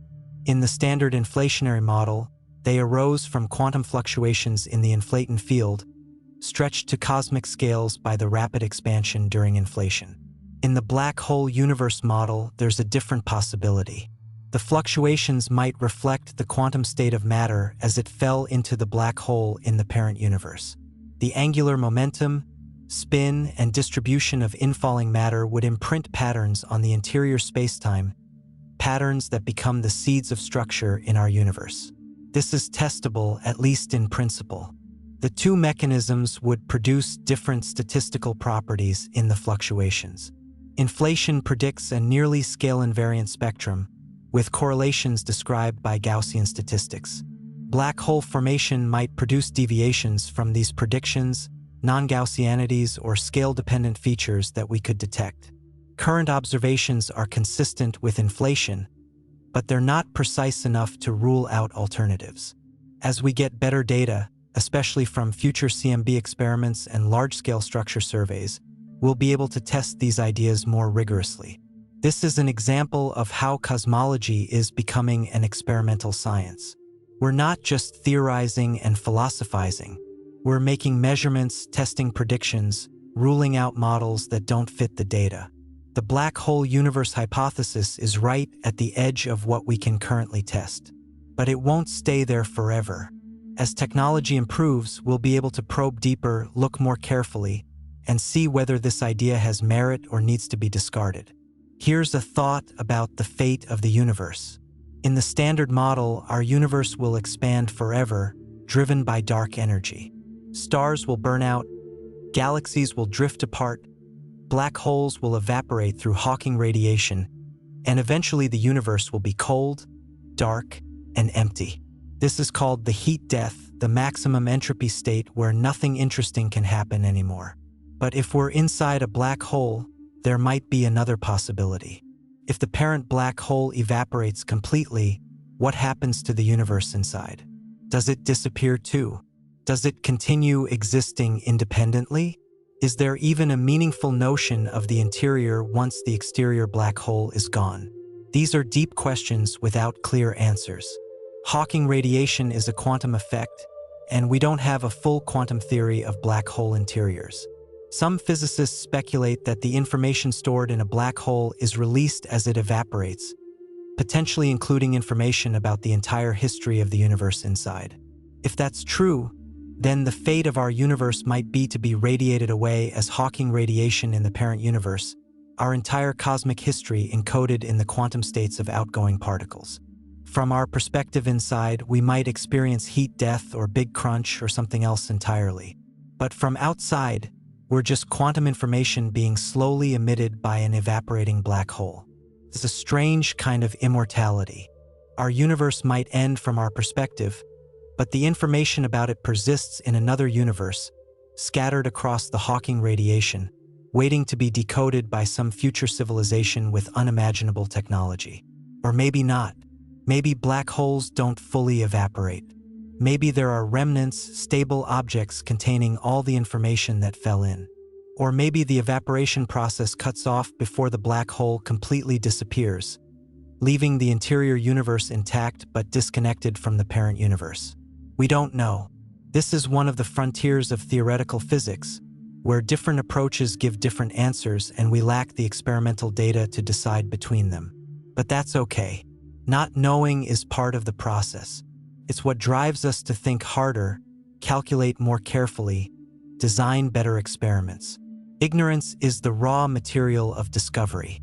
Let me talk about something called the Beaconstein bound. This is related to the holographic principle but more general. It says that the maximum entropy, or information content, of any physical system is proportional to its energy and its size. Specifically, the entropy S is bounded by S less than or equal to 2 or /c, where E is the energy, R is the radius, is Planck's constant, and c is the speed of light. This bound applies to everything, not just black holes. Your laptop, a gas cloud, a star, the entire observable universe. Nothing can contain more information than this limit allows. For a black hole, the Beaconstein bound is saturated. Black holes contain the maximum possible information for their energy and size. They are the most efficient information storage devices allowed by physics. If our universe is inside a black hole, does that mean we're also saturating this bound? Is our universe storing the maximum possible information? And if so, what does that imply about the nature of reality, about the relationship between information and spacetime? These are open questions, but they suggest that information isn't just something that exists in the universe. It might be fundamental to what the universe is, more basic than matter or energy or even spacetime itself. Some physicists take this idea seriously. John Wheeler, one of the pioneers of black hole physics, coined the phrase "it from bit" to express the idea that physical reality emerges from information. Everything, every particle, every field, every phenomenon ultimately derives from binary choices, from bits of information arranged in particular ways. If that's true, and if our universe is inside a black hole, then we're living in an information structure, a pattern of bits encoded on a boundary and experienced as three-dimensional spacetime from within. We're not just in a physical container. We are a pattern, a computation, a holographic projection of information from a lower dimensional boundary. It's a radical idea. It's also a beautiful one. It unifies the physics of black holes, quantum mechanics, cosmology, and information theory into a single conceptual framework. Whether it's correct is another question, one we're still working to answer. I want to bring this back to something more immediate. What does all this mean for us? For human beings living our lives on a small planet orbiting an ordinary star in an unremarkable galaxy. In one sense, it means nothing. Whether we're in a black hole or not, the laws of physics governing our local experience are the same. Chemistry works, biology functions, technology advances. The question of cosmic origins doesn't affect your daily life. But in another sense, it means everything. It shapes how we think about our place in the universe, about the significance of our existence, about the possible futures open to intelligence and life. If our universe is one of countless others, all arising naturally from physical processes, then we're part of a vast cosmic ecology. What we do here, the civilizations we build, the knowledge we accumulate, the values we develop, all of that is part of something larger. We're contributing to the evolution of the multiverse, even if we can't see beyond our cosmic horizon.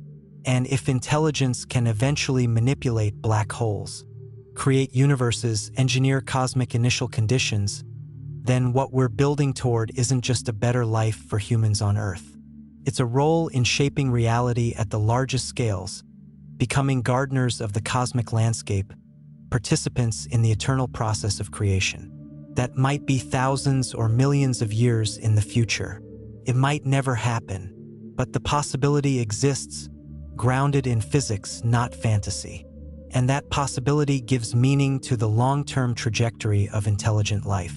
We're not just surviving, not just reproducing, not just accumulating knowledge for its own sake. We're part of a universe that observes itself, understands itself, and might eventually create new versions of itself. We're the universe becoming aware, and that awareness might be the first step toward something even grander. Let me bring up one more idea, the simulation hypothesis. This is the notion, popularized by philosopher Nick Bostrom, that our reality might be a computer simulation created by an advanced civilization. The argument goes like this: if it's possible to simulate conscious beings, and if advanced civilizations are likely to create many such simulations, then there are vastly more simulated realities than real ones. By pure statistics, we're more likely to be in a simulation than in base reality. Now, the black hole universe hypothesis and the simulation hypothesis aren't the same thing. One is physics, the other is computer science and philosophy. But they share a common thread: the idea that our reality might be nested inside something larger, that what we perceive as fundamental might actually be derived. If we're inside a black hole, we're in a physics simulation, so to speak. Not a computer program, but a physical system whose dynamics are determined by laws operating in a parent universe. The distinction between real and simulated becomes blurry when you realize that even real physics is just information evolving according to rules. In both cases, there's a larger reality we can't directly access, a layer of structure beyond what we observe. And in both cases, the question of whether we can tell the difference from inside is subtle and difficult. I don't want to conflate these ideas too much.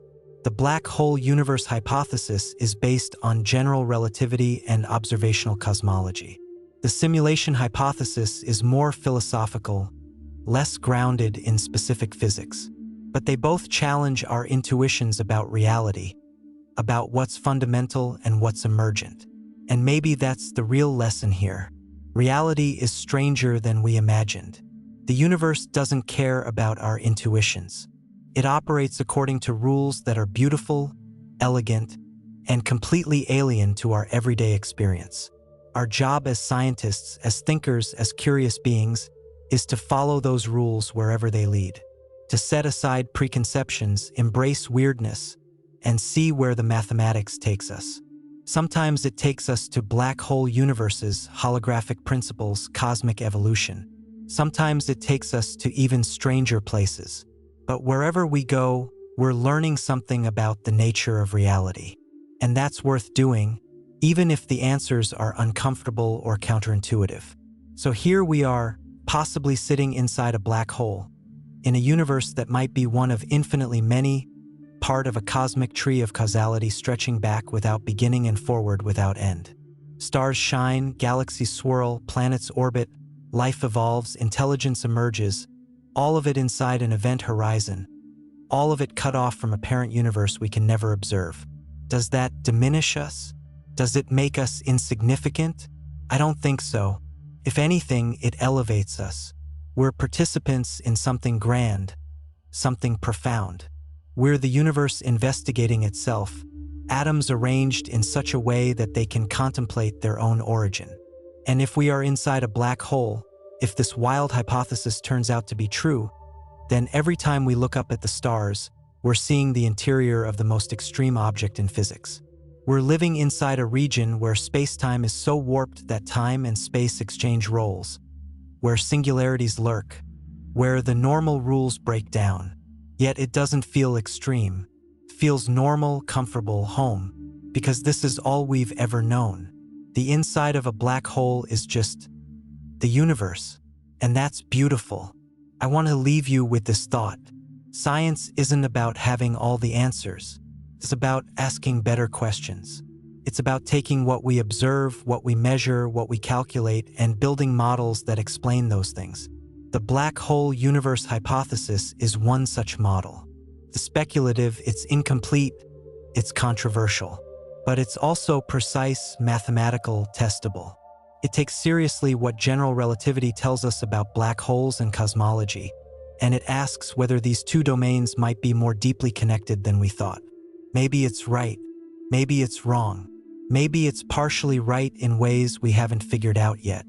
But engaging with it makes us better scientists, better thinkers, more open to possibility. Because the truth is, we don't know how the universe began. We don't know what's beyond our cosmic horizon. We don't know what's inside black holes. These are active areas of research, questions we're still struggling with, mysteries that drive us forward. And that's exciting.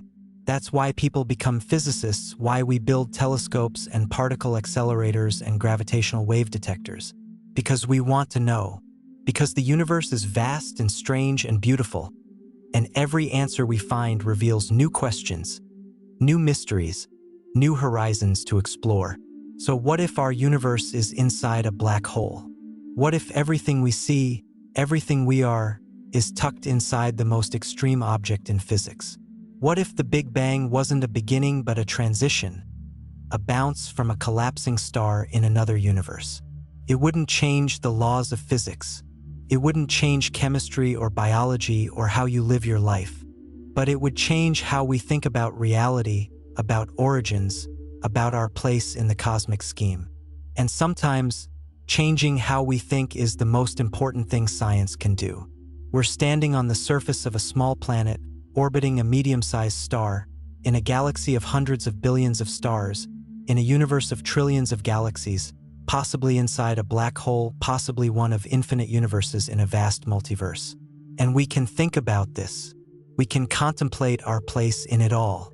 We can use mathematics and physics to probe the deepest questions about existence. That's the miracle. Not that we're at the center of everything, we're not. Not that we're special or unique, we might not be, but that we can understand, that we can investigate, that we can use our minds to reach out and touch the fundamental structure of reality. Whether we're in a black hole or not, whether our universe is one of many or the only one, whether time began with the Big Bang or stretches back infinitely, we're here. We're conscious, we're curious, and we're asking questions that matter. The universe might be inside a black hole. You might be living in the interior of the most extreme object in physics, unaware of the event horizon surrounding you, unaware of the parent universe outside. Or maybe not. Maybe the universe began with the Big Bang exactly as standard cosmology describes. Maybe there's no parent universe, no cosmic ecology, No fractal nesting of realities. We don't know yet, but we're working on it. We're building the instruments, developing the theories, making the observations that will eventually tell us. And when we find out, when we finally answer these questions about cosmic origins and ultimate reality, it will be one of the greatest achievements in human history. Not because it gives us new technology, not because it makes us rich or powerful, but because it satisfies something deep in the human spirit. The need to know, the desire to understand, the drive to figure out what's really going on in this strange, beautiful universe we find ourselves in. So keep looking up, keep asking questions, keep pushing the boundaries of knowledge. Because somewhere out there, in the equations and observations and wild hypotheses of modern physics, is the truth about where we came from, what we're part of, and what it all means. And that truth, whatever it turns out to be, will be more amazing than anything we can imagine. The universe is vast. Reality is strange. And we're lucky enough to be alive at a time when we can actually investigate these things, when we have the tools and knowledge to probe the deepest mysteries. Whether we're inside a black hole or not, that's a privilege. That's what makes us human, what makes us special in the cosmos. Not our location, but our capacity to wonder, to question, to understand. So embrace the uncertainty, enjoy the mystery, and join us on this journey to figure out what's really going on in this magnificent universe of ours. Because the answer, whatever it is, will be extraordinary. And we're going to find it, together. One observation, one equation, one insight at a time. The universe is calling, and we're listening.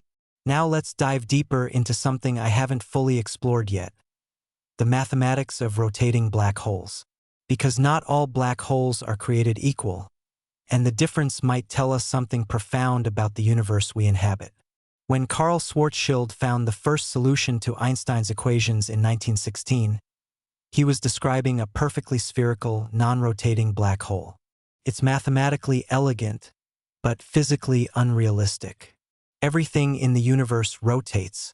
The Earth spins, the Sun rotates, galaxies spiral.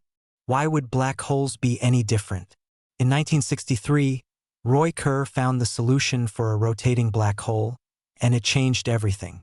A Kerr black hole isn't just a point mass warping spacetime. It's a spinning object that drags spacetime around with it, creating what we call frame dragging or the lens-stirring effect. Here's where it gets interesting for our hypothesis. A Kerr black hole has two event horizons, not one. There's an outer horizon and an inner horizon. And between them is a region called the ergosphere, where spacetime itself is rotating so fast that nothing can remain stationary. You'd be dragged around the black hole whether you liked it or not. But the real surprise is what happens at the center. In a Schwarzschild black hole, there's a point singularity. But in a Kerr black hole, the singularity is a ring, a loop of infinite density, sitting in the equatorial plane of the black hole. And if you could somehow pass through that ring singularity, the mathematics suggests you'd enter another region of spacetime. Not the same spacetime you came from, but something else. Another universe, perhaps. Or another part of our universe, connected through the black hole's interior like a cosmic shortcut. These are called traversable wormholes, and while the mathematics allows them, physics probably doesn't. You'd need exotic matter with negative energy density to keep the wormhole stable, and we've never seen such matter. Quantum fields can have negative energy in certain configurations, but not enough to stabilize a macroscopic wormhole. Still, the mathematics is tantalizing. If our universe is inside a rotating black hole, maybe that rotation is what gives the universe its large-scale structure. Some researchers have claimed to detect a preferred axis in the cosmic microwave background, a direction that's different from all others. If true, it might be the rotation axis of the parent black hole. The universe shouldn't have a preferred direction. Cosmological principle says space should be isotropic, the same in all directions. But if we're inside a Kerr black hole, isotropy might be broken by the rotation. There would be an axis, poles, and an equator in the structure of spacetime itself. Current observations are controversial. Some teams see hints of this axis, others don't. The effects would be tiny, requiring exquisite precision to detect. But it's testable, and that makes it science. Let me tell you about white holes. These are the time-reversed versions of black holes, solutions to Einstein's equations that are mathematically valid but physically bizarre. While a black hole is a region nothing can escape from, a white hole is a region nothing can enter. Matter and energy fountain out of a white hole, but nothing can fall in. We've never seen a white hole. They're probably unstable, collapsing immediately to form black holes or dispersing their energy.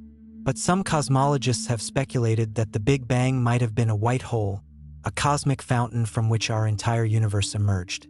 If our universe is inside a black hole, and if there's a time-reverse counterpart to this configuration, then maybe white holes exist in our universe too. They'd look like exploding objects, sources of matter and energy with no obvious cause. We haven't found any, but we haven't looked systematically either. The connection between black holes and white holes might be deeper than simple time reversal. Some models suggest they're connected through their interiors, that the singularity of a black hole in one universe is the Big Bang of another universe, and vice versa. Matter falls into a black hole, bounces at the singularity, and explodes out as a white hole elsewhere in spacetime. It's speculative, but it provides a mechanism for cosmic recycling. Nothing is lost, nothing is created, just transformed from one form to another. Black holes become white holes, become universes, become black holes in an eternal cycle. This connects to cyclic cosmology, the idea that the universe goes through repeated cycles of expansion and contraction. The Big Bang wasn't the beginning, it was a transition from a previous phase. The universe might be infinitely old, cycling through phases eternally. Roger Penrose has proposed something called conformal cyclic cosmology.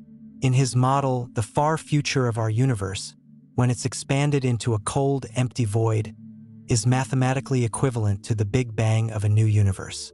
The two are connected by a conformal transformation, a rescaling of the metric that preserves certain geometric properties. Each cycle, or aeon in Penrose's terminology, ends when the universe has reached maximum entropy. At that point, time loses meaning because nothing changes anymore.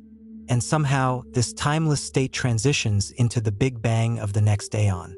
Penrose claims to see evidence for this in the cosmic microwave background. He and his collaborators have identified circular patterns that might be the imprints of colliding black holes from the previous aeon. These Hawking points, as they call them, would be regions where massive black hole evaporations released enormous amounts of energy. Most cosmologists are skeptical. The patterns Penrose identifies might just be statistical flukes, artifacts of how we analyze the data. But if real, they'd be revolutionary proof that something existed before the Big Bang. Whether this connects to the black hole universe hypothesis is unclear. Maybe both are true. Maybe universes form inside black holes, and those universes eventually evolve to create the conditions for new Big Bangs. Maybe it's all part of a larger structure we're only beginning to glimpse. Let's talk about brains. Not the kind in your head, but short for membranes, higher dimensional surfaces in string theory. String theory suggests our universe might be a three-dimensional brain embedded in a higher dimensional space called the bulk. In this picture, everything we experience, all the particles and forces except gravity, are confined to the brain. They can't leave, can't explore the bulk. But gravity is different. Gravity permeates the bulk, which is why it seems so much weaker than the other forces. It's diluted across extra dimensions. Now, here's a wild idea. What if our brain universe is the interior of a black hole in the bulk? The event horizon would be the edge of the brain, the boundary beyond which we can't see. The bulk universe outside would be invisible to us, not because we can't build powerful enough telescopes, but because our instruments are made of matter confined to the brain.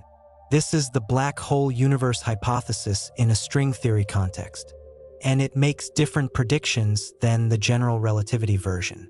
The extra dimensions might leave signatures in particle physics, in how gravity behaves at very small scales. We might detect deviations from Newton's inverse square law, or see unusual patterns in high-energy collisions. The Large Hadron Collider at CERN has looked for such effects. If extra dimensions exist, and if they're large enough, the LHC might produce microscopic black holes or see missing energy disappearing into the bulk. So far, nothing. But the search continues, and each null result constrains the models. String theory also predicts a vast landscape of possible universes, different vacuum states with different physical laws. Some estimates suggest 10 to 500 different possibilities. If all of them exist somewhere in the multiverse, then our universe is just one choice among an incomprehensible multitude.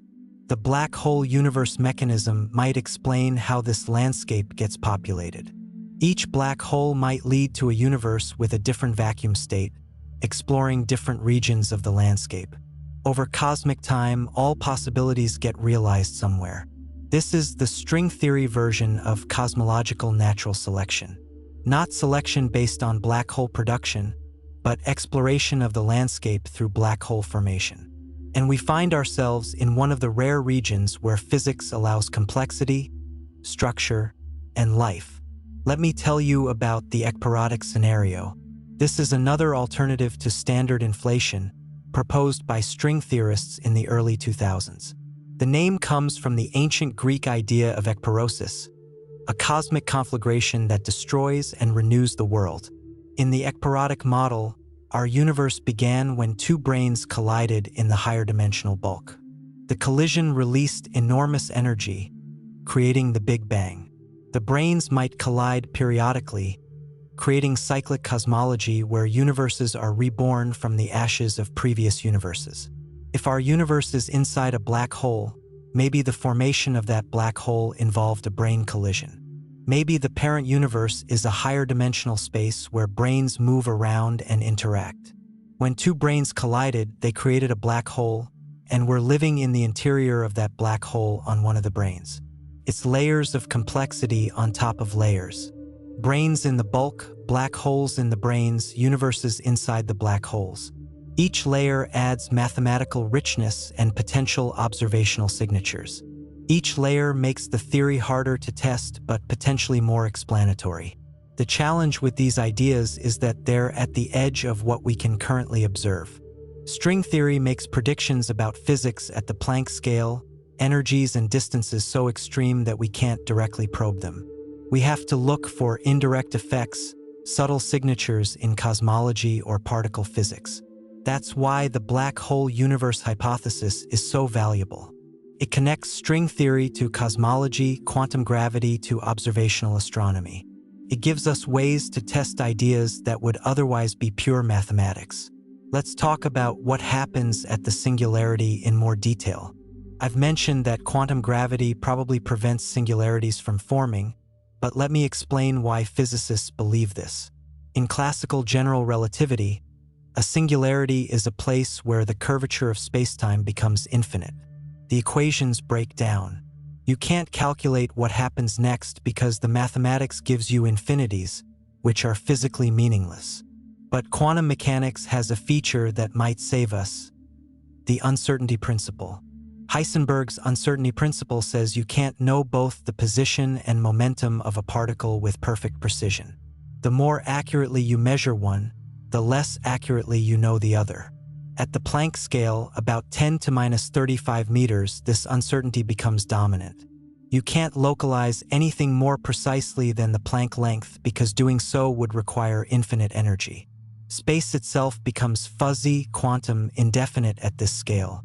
So when matter collapses toward a singularity, it can't actually reach infinite density because quantum uncertainty prevents it. The matter gets compressed to the Planck density, about 10 to 94 grams per cubic centimeter, and then something else happens. Maybe it bounces, maybe it tunnels to another state, maybe spacetime itself undergoes a phase transition. This is where different quantum gravity theories make different predictions. Loop quantum gravity suggests a bounce, with matter contracting to the Planck density and then rebounding. String theory suggests there might be a minimal size for strings, preventing them from collapsing arbitrarily far. Other approaches have other answers.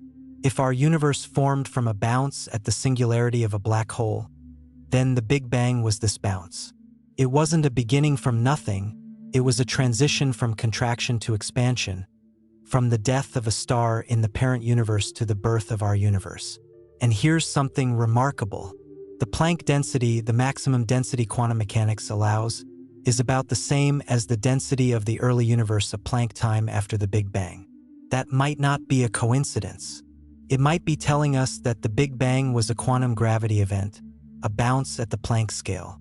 We can't directly observe the Planck epoch, the first 10 to 43 seconds of cosmic history, because light from that time has been scattered and absorbed. But we might see indirect effects in the cosmic microwave background, in gravitational waves, in the distribution of matter. Several experiments are looking for primordial gravitational waves, ripples in spacetime created by the Big Bang itself. If we detect them, and if they have the right properties, they might tell us whether the Big Bang was an inflationary expansion or a quantum bounce or something else entirely. The LIGO and Virgo detectors can't see these primordial waves because they're at the wrong frequencies. But future space-based detectors like LISA, the Laser Interferometer Space Antenna, might be able to, and observations of the cosmic microwave background polarization, especially the B-mode polarization, could reveal the signature of primordial gravitational waves. This is one of the frontiers of observational cosmology. We're trying to probe the very first moments of cosmic history to see what actually happened at the Big Bang. And the black hole universe hypothesis makes specific predictions about what we might find. Let me talk about primordial black holes. These aren't formed from stellar collapse. They're black holes that might have formed in the early universe from density fluctuations during the Big Bang itself. If the early universe had regions that were slightly denser than average, gravity might have compressed them into black holes before pressure could push back. These primordial black holes could have any mass, from microscopic to thousands of solar masses, depending on when they formed. Some physicists think primordial black holes might explain dark matter. If a significant fraction of dark matter is actually primordial black holes, it would solve several problems at once. We wouldn't need exotic particles. Dark matter would just be ordinary matter compressed into black holes in the first fraction of a second.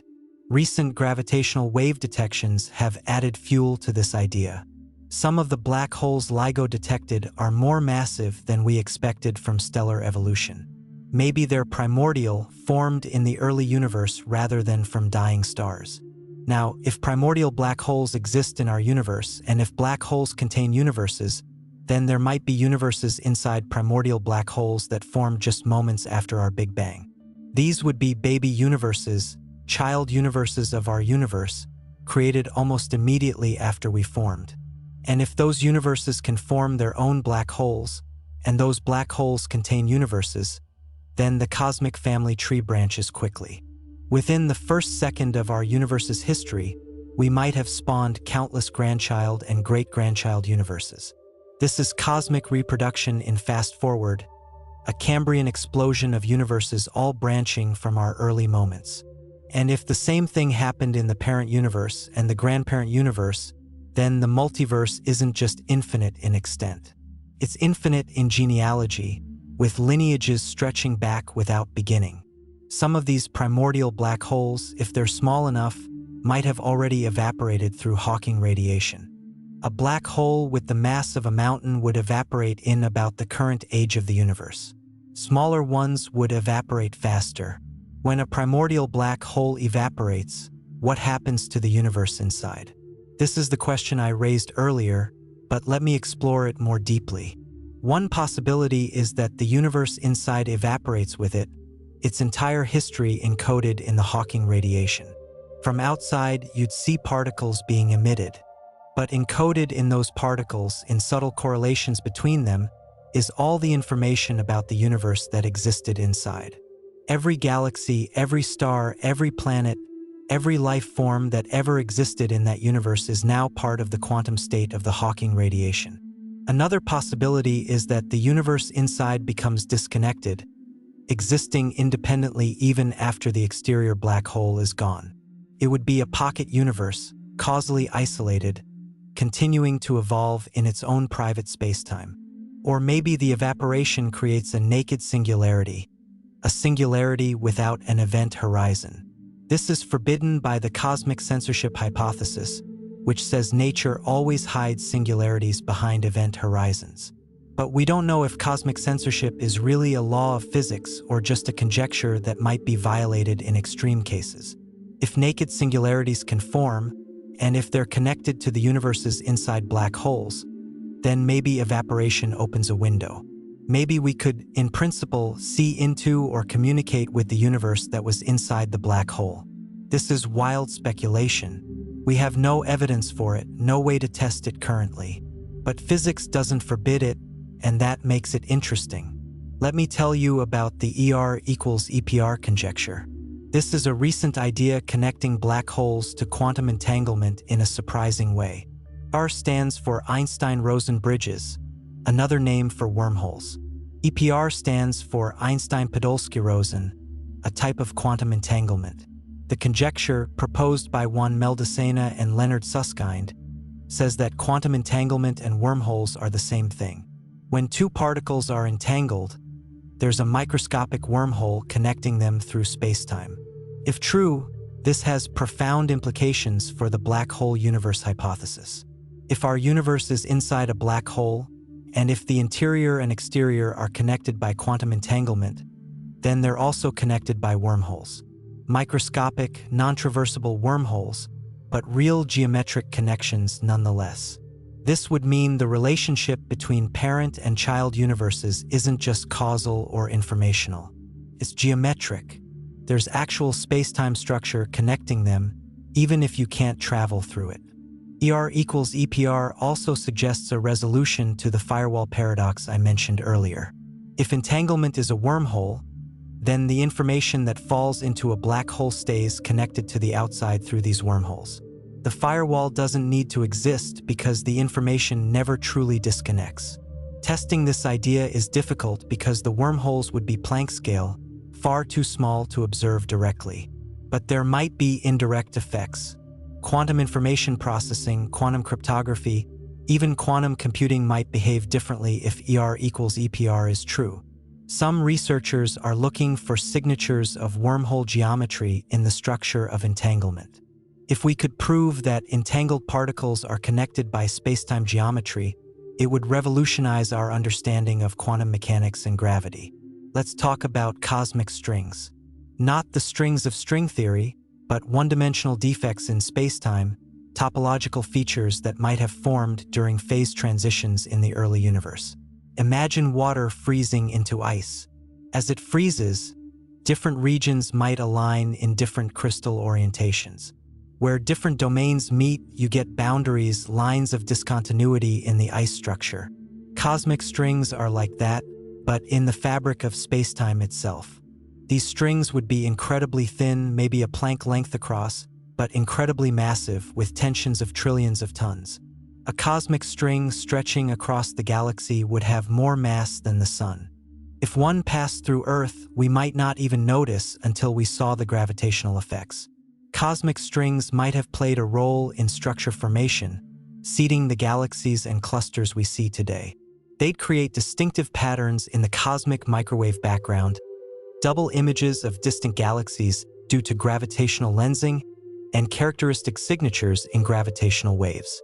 So far, we haven't found definitive evidence for cosmic strings, but we haven't ruled them out either.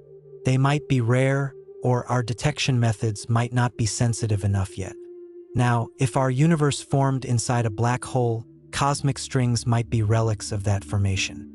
As spacetime inside the black hole settled into its current configuration, phase transitions might have created these topological defects. Looking for cosmic strings might be a way to test the black hole universe hypothesis.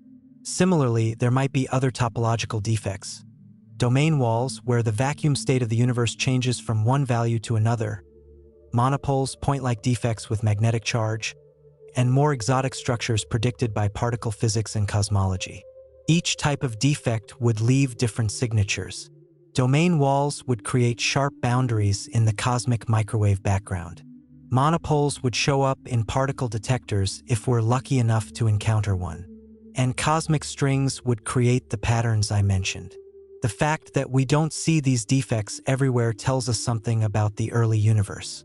Either they never formed, or they formed but were diluted by cosmic expansion, or inflation smoothed them out before they could become prominent. But if we found even one, if we detected a cosmic string or a monopole or any topological defect, it would be a window into the earliest moments of cosmic history, into the phase transitions and symmetry breakings that shaped our universe. Let me talk about the baryon asymmetry problem. This is one of the deepest mysteries in physics, and it might connect to the black hole universe hypothesis in unexpected ways. Matter and antimatter are nearly perfect mirrors of each other. For every particle, there's an antiparticle with opposite charge. When they meet, they annihilate, converting their mass into pure energy. This is real. We've observed it in particle accelerators and cosmic ray interactions. Here's the problem. The early universe should have created equal amounts of matter and antimatter. They should have annihilated, leaving nothing but photons. Yet we exist. The universe is made of matter, not antimatter. There's a tiny asymmetry, about one extra matter particle for every billion matter-antimatter pairs. That asymmetry is us. Everything we see, every star and planet and galaxy, is built from the leftover matter that didn't find an antimatter partner to annihilate with. But why was there an asymmetry? What created it? This is the baryon asymmetry problem, and it's unsolved. We know some of the conditions needed: baryon number violation, C and CP violation, departure from thermal equilibrium. These are the Sakharov conditions, criteria for generating matter-antimatter asymmetry. But we don't know the specific mechanism that did it in our universe. Now, if our universe formed inside a black hole, the baryon asymmetry might have been inherited from the parent universe. The matter that fell into the black hole had a certain composition, a certain ratio of particles to antiparticles. That ratio became the initial condition for our universe. In other words, the baryon asymmetry might not need a dynamical explanation. It might just be an initial condition imported from the parent universe. The mystery would be pushed back one level to explaining the asymmetry in the parent universe. But that might be easier if the parent universe has different physics or longer time to generate the asymmetry. Alternatively, the process of black hole formation might itself generate baryon asymmetry. As matter collapses through the event horizon, quantum effects might treat particles and antiparticles differently. There might be a selection effect, where one type falls in more readily than the other. This is speculative, and I don't know of any specific calculations supporting it. But it's the kind of thing that becomes possible when you connect cosmology to black hole physics. Mysteries in one domain might have solutions in another. Let's talk about neutrinos. These are among the most mysterious particles in the standard model of particle physics. They're ghostly, barely interacting with ordinary matter. Trillions of them pass through your body every second, from the sun, from cosmic rays, from radioactive decay in the earth. You never notice because they almost never interact. Neutrinos have a tiny mass, much smaller than any other matter particle. We don't know why they're so light, or whether they're Dirac particles like electrons or Majorana particles that are their own antiparticles. We don't know if there are more types of neutrinos beyond the three we've discovered. But here's what makes neutrinos interesting for cosmology. They were produced in enormous numbers in the Big Bang. There's a cosmic neutrino background, analogous to the cosmic microwave background, but for neutrinos instead of photons.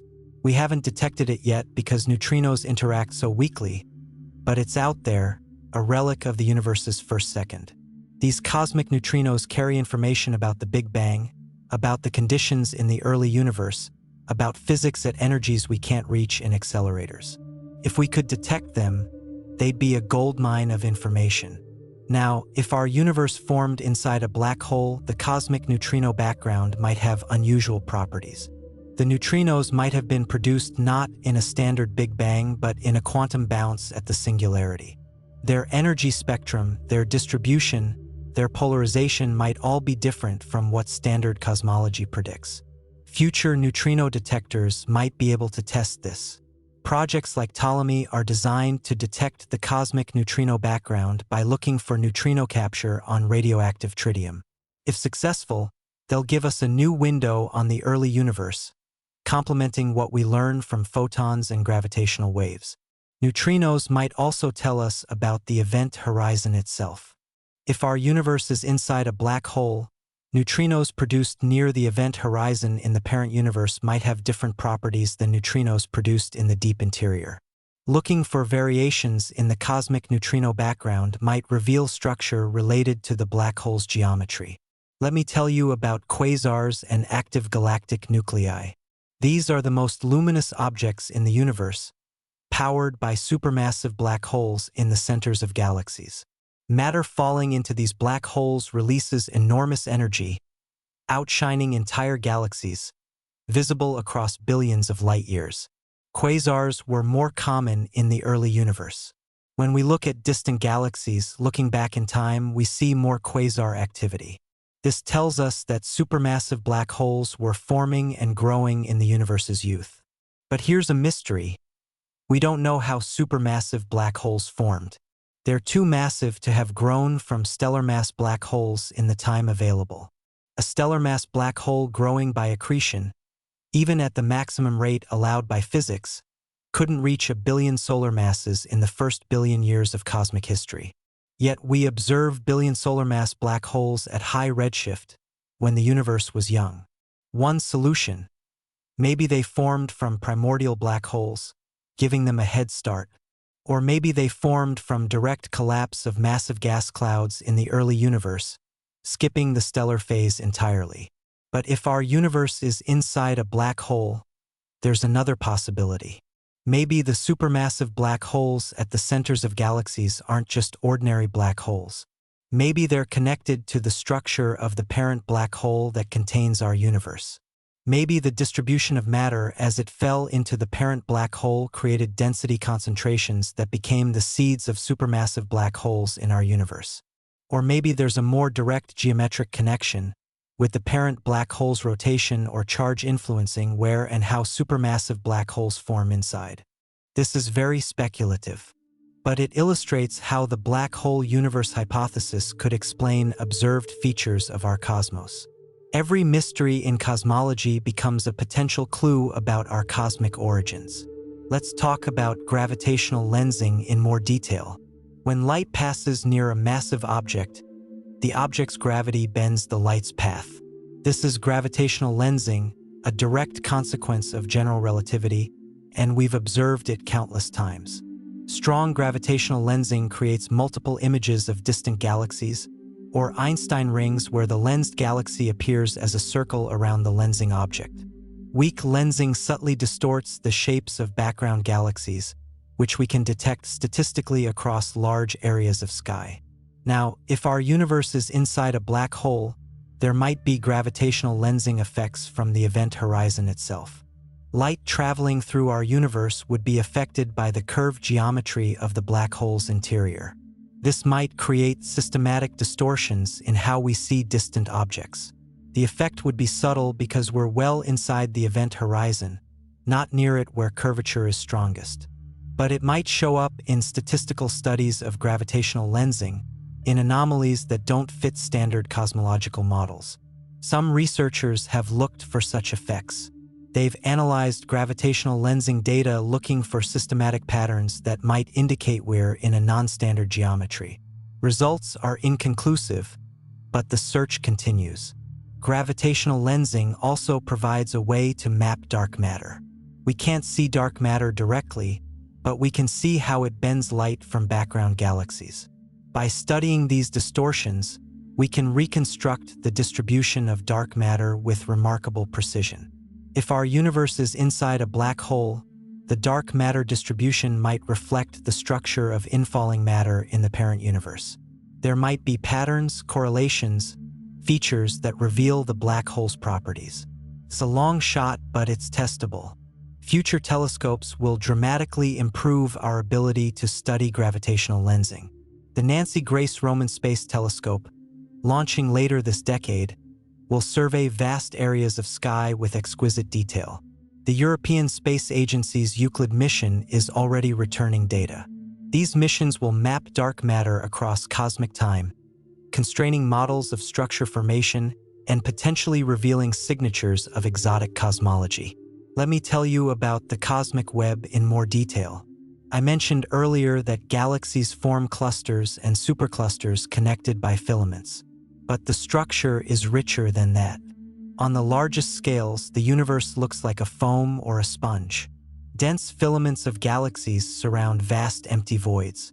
Most of the volume of the universe is in these voids, regions with very few galaxies, much lower than average density. The filaments form at the intersections of these voids, creating a three-dimensional web spanning the observable universe. This structure arose from gravity amplifying tiny initial fluctuations. Denser regions attracted more matter, becoming denser still, while underdense regions lost matter to their surroundings, becoming voids. The result is a cosmic web that reflects the initial conditions of the Big Bang. Simulations of structure formation reproduce the cosmic web beautifully. Start with the density fluctuations observed in the cosmic microwave background, run the physics forward billions of years, and you get structures that look just like what we observe. But if our universe formed inside a black hole, the initial fluctuations might have a different origin. Instead of quantum fluctuations stretched by inflation, they might reflect the distribution of matter falling into the parent black hole. The cosmic web might be a fossil record of the black hole's formation. Different formation mechanisms would produce different statistical properties in the cosmic web. The power spectrum, the three-point correlation function, the topology of voids and filaments, all these would carry signatures of the initial conditions. Large galaxy surveys are measuring these properties with increasing precision. The Sloan Digital Sky Survey, the Dark Energy Survey, and upcoming projects like the Vera Rubin Observatory's Legacy Survey of Space and Time will map billions of galaxies, measuring cosmic structure in unprecedented detail. Each new dataset constrains models more tightly, ruling out possibilities, refining our understanding. And each dataset might reveal anomalies, unexpected patterns that standard cosmology can't explain. Those anomalies are where breakthroughs happen. Let me talk about something called the axis of evil. No, not a geopolitical term, but an anomaly in the cosmic microwave background that some researchers claim to see. The cosmic microwave background should be statistically isotropic with no preferred direction. But several studies have found that the largest angular scale fluctuations seem to be aligned with each other and with the ecliptic plane of the solar system. This is the axis of evil, a pattern that shouldn't exist if the universe is truly isotropic. Most cosmologists think it's a statistical fluke or a systematic error in how we analyze the data. With limited sky coverage and contamination from our galaxy, it's easy to see patterns that aren't really there. But a minority argues it's real, evidence for new physics or exotic cosmological structure. If our universe is inside a rotating black hole, the axis of evil might be real, reflecting the rotation axis of the parent black hole. The alignment with the solar system's orbital plane would be coincidence, or maybe anthropic selection, life forming preferentially in regions aligned with the cosmic axis. This is a long shot. The evidence for the axis of evil is weak, and the connection to black hole cosmology requires assumptions we can't justify. But it's the kind of observation that might eventually tell us something profound if it holds up under scrutiny. Let's talk about the future of observational cosmology. What tools will we have in the coming decades to test ideas like the black hole universe hypothesis? First, gravitational wave astronomy is just beginning. LIGO and Virgo have detected about 100 black hole mergers so far. But future detectors will see thousands, maybe tens of thousands. The Einstein telescope in Europe, Cosmic Explorer in the United States, these next-generation ground-based detectors will be sensitive to black holes across cosmic history. And LISA, the space-based detector, will open an entirely new frequency range. It will see supermassive black hole mergers, which ground-based detectors can't observe. It might detect gravitational waves from the Big Bang itself. It will revolutionize our understanding of black holes and cosmology simultaneously.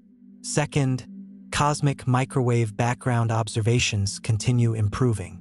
Ground-based experiments like the Simons Observatory and CMB-S4 will measure polarization with exquisite precision. They'll search for primordial gravitational waves, test inflation, constrain alternative models like ekpyrotic or bounce cosmologies. If there are signatures of black hole universe formation in the CMB, these experiments will find them. The data will be good enough to test subtle predictions, to distinguish between models that current observations can't separate. Third, large-scale structure surveys will map the cosmos in 3 dimensions across cosmic time. The Dark Energy Spectroscopic Instrument is already running, measuring redshifts for millions of galaxies. The Square Kilometer Array will map the universe through radio waves, seeing the cosmic dark ages before the first stars formed. All this data will feed into simulations, into theory, into our understanding of cosmic origins. We're entering an era where cosmology is data-rich, where observations constrain theory rather than vice versa. Fourth, particle physics might provide clues.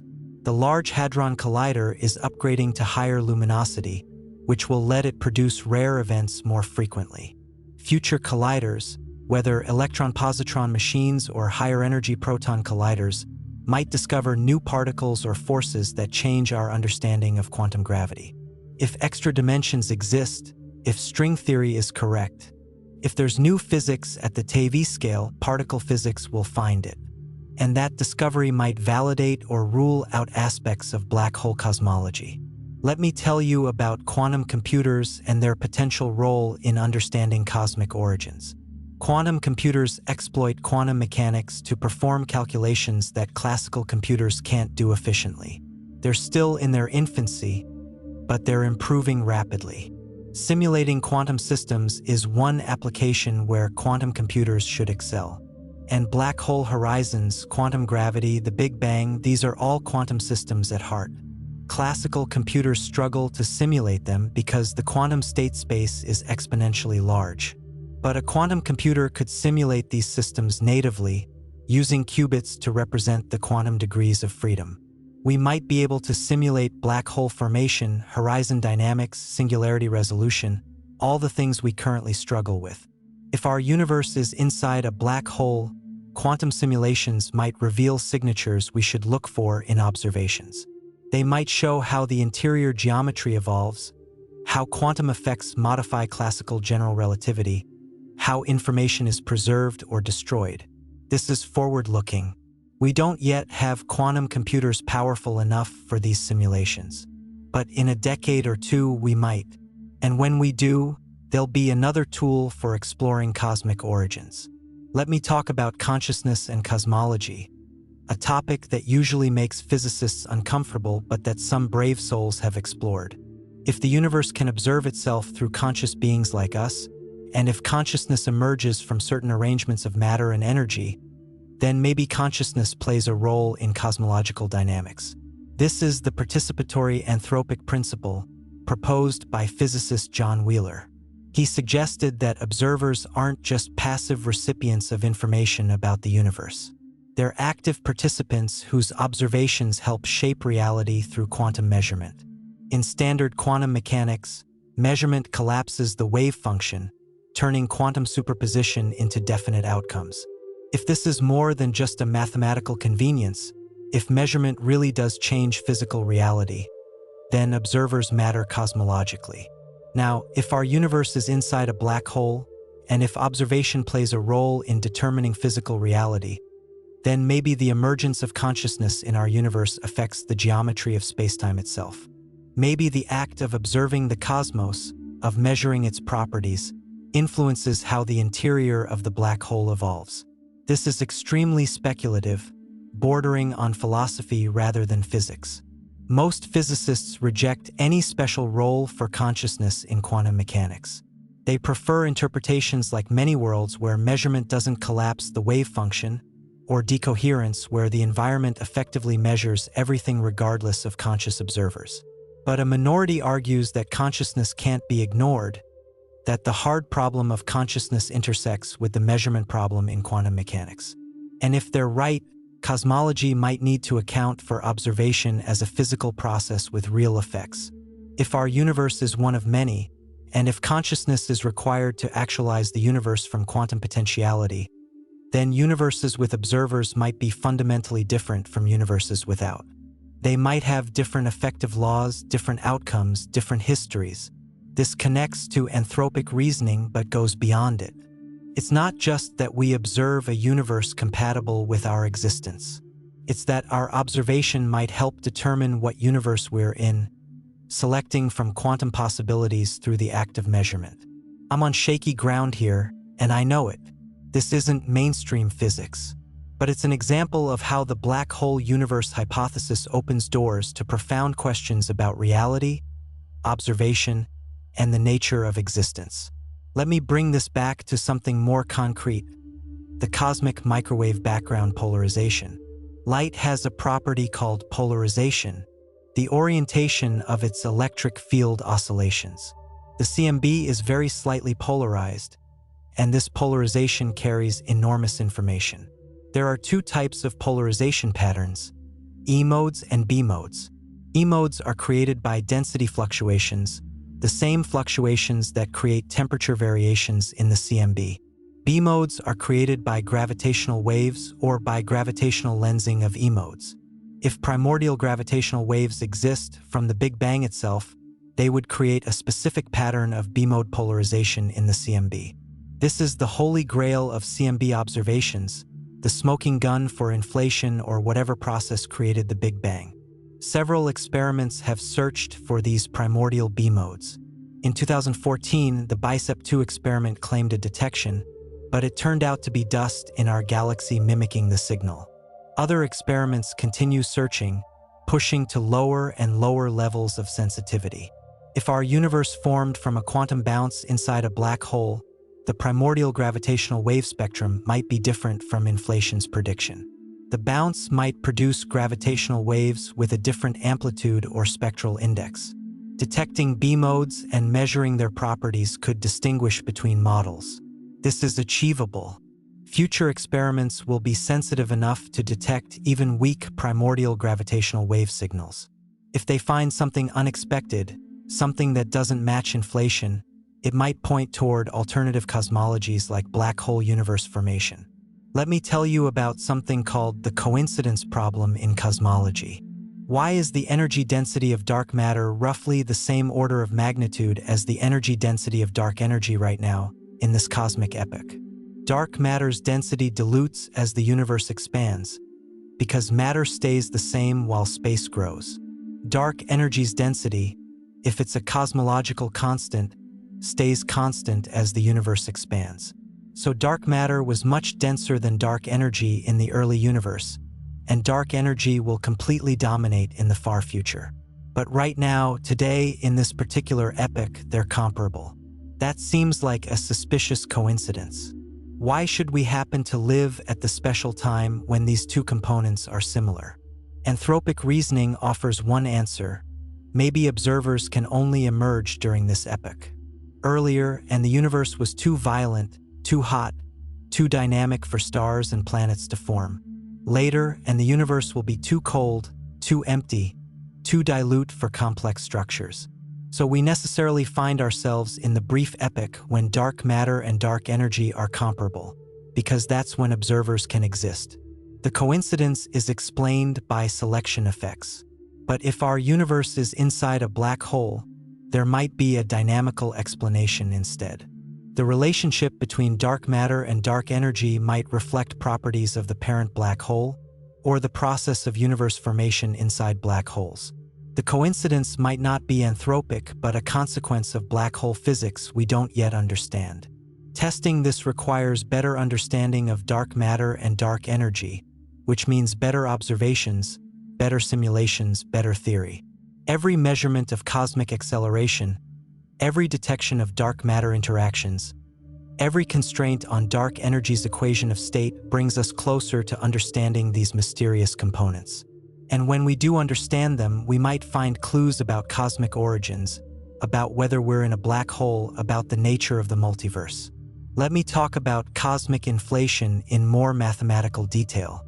Inflation proposes that the very early universe underwent exponential expansion, driven by a scalar field called the inflaton. This field had potential energy that dominated the universe's energy density, causing space to expand at an accelerating rate. When the inflaton field rolled down its potential and settled into a minimum, inflation ended. The potential energy converted into particles and radiation, reheating the universe and beginning the standard Big Bang evolution we know. Different inflation models have different potentials for the inflaton field. Chaotic inflation has a simple quadratic potential. New inflation has a potential with a flat plateau. Hybrid inflation has multiple fields interacting. Each model makes slightly different predictions for the CMB fluctuations and gravitational waves. Now, if our universe formed inside a black hole, we might not need inflation at all. The event horizon could naturally smooth out irregularities, creating the uniformity we observe. The quantum bounce at the singularity could create the density fluctuations that seed structure formation. Or maybe inflation still happened, but as a consequence of black hole formation rather than a separate mechanism. Maybe the rapid expansion we call inflation is the interior of the black hole settling into equilibrium after the bounce. Distinguishing these possibilities requires precise measurements of CMB properties, especially the spectral index and running of the primordial power spectrum, the tensor-to-scalar ratio, and non-Gaussianities. These are numbers that different models predict with precision. Current observations favor simple single-field inflation models. But the uncertainties are still large enough that alternatives remain viable. As observations improve, we'll constrain the possibilities more tightly, ruling out models that don't match the data. This is how physics advances. Theory proposes possibilities, observations test them, and we converge on truth through the interplay of mathematics and measurement. In the end, whether our universe is inside a black hole or not, what matters is that we can ask the question, that we can formulate it precisely, that we can design observations to test it. That's what separates science from speculation, physics from philosophy. We live in an age of unprecedented observational power. Our instruments can see across billions of light years, detect gravitational waves from colliding black holes, measure the cosmic microwave background with microkelvin precision.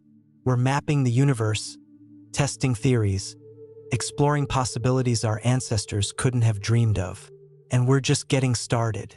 The next generation of telescopes, detectors, colliders will be even more powerful. We'll see deeper into space, further back in time with greater sensitivity and precision. We'll test general relativity in regimes we've never accessed before. We'll probe quantum gravity indirectly through its effects on cosmology. Somewhere in that data, in those observations, is the answer to whether we're living inside a black hole. Maybe we'll find evidence that confirms it, patterns in the CMB or signatures in gravitational waves that match predictions. Maybe we'll find evidence that rules it out, showing that our universe began in a way that's incompatible with black hole formation. Either way, we'll know more. We'll understand our cosmic origins better. We'll have answered one of the deepest questions humans have ever asked. Where did we come from? And that answer, whatever it turns out to be, will be extraordinary. Because the universe is extraordinary, reality is extraordinary, and the fact that we can understand it, even partially, is perhaps the most extraordinary thing of all. So keep questioning, keep calculating, keep observing. The cosmos is revealing its secrets one measurement at a time. And we're privileged to be alive in the era when humanity finally answers the ancient question of cosmic origins. The universe is vast, strange, and beautiful. Whether it's inside a black hole or not doesn't change that. But knowing the truth, understanding our place in reality, achieving that knowledge through reason and evidence, that's what makes us human. That's what drives us forward. The stars are calling. The equations are waiting. And somewhere in the intersection of mathematics and observation lies the truth about where we came from and what we're part of. Let's go find it.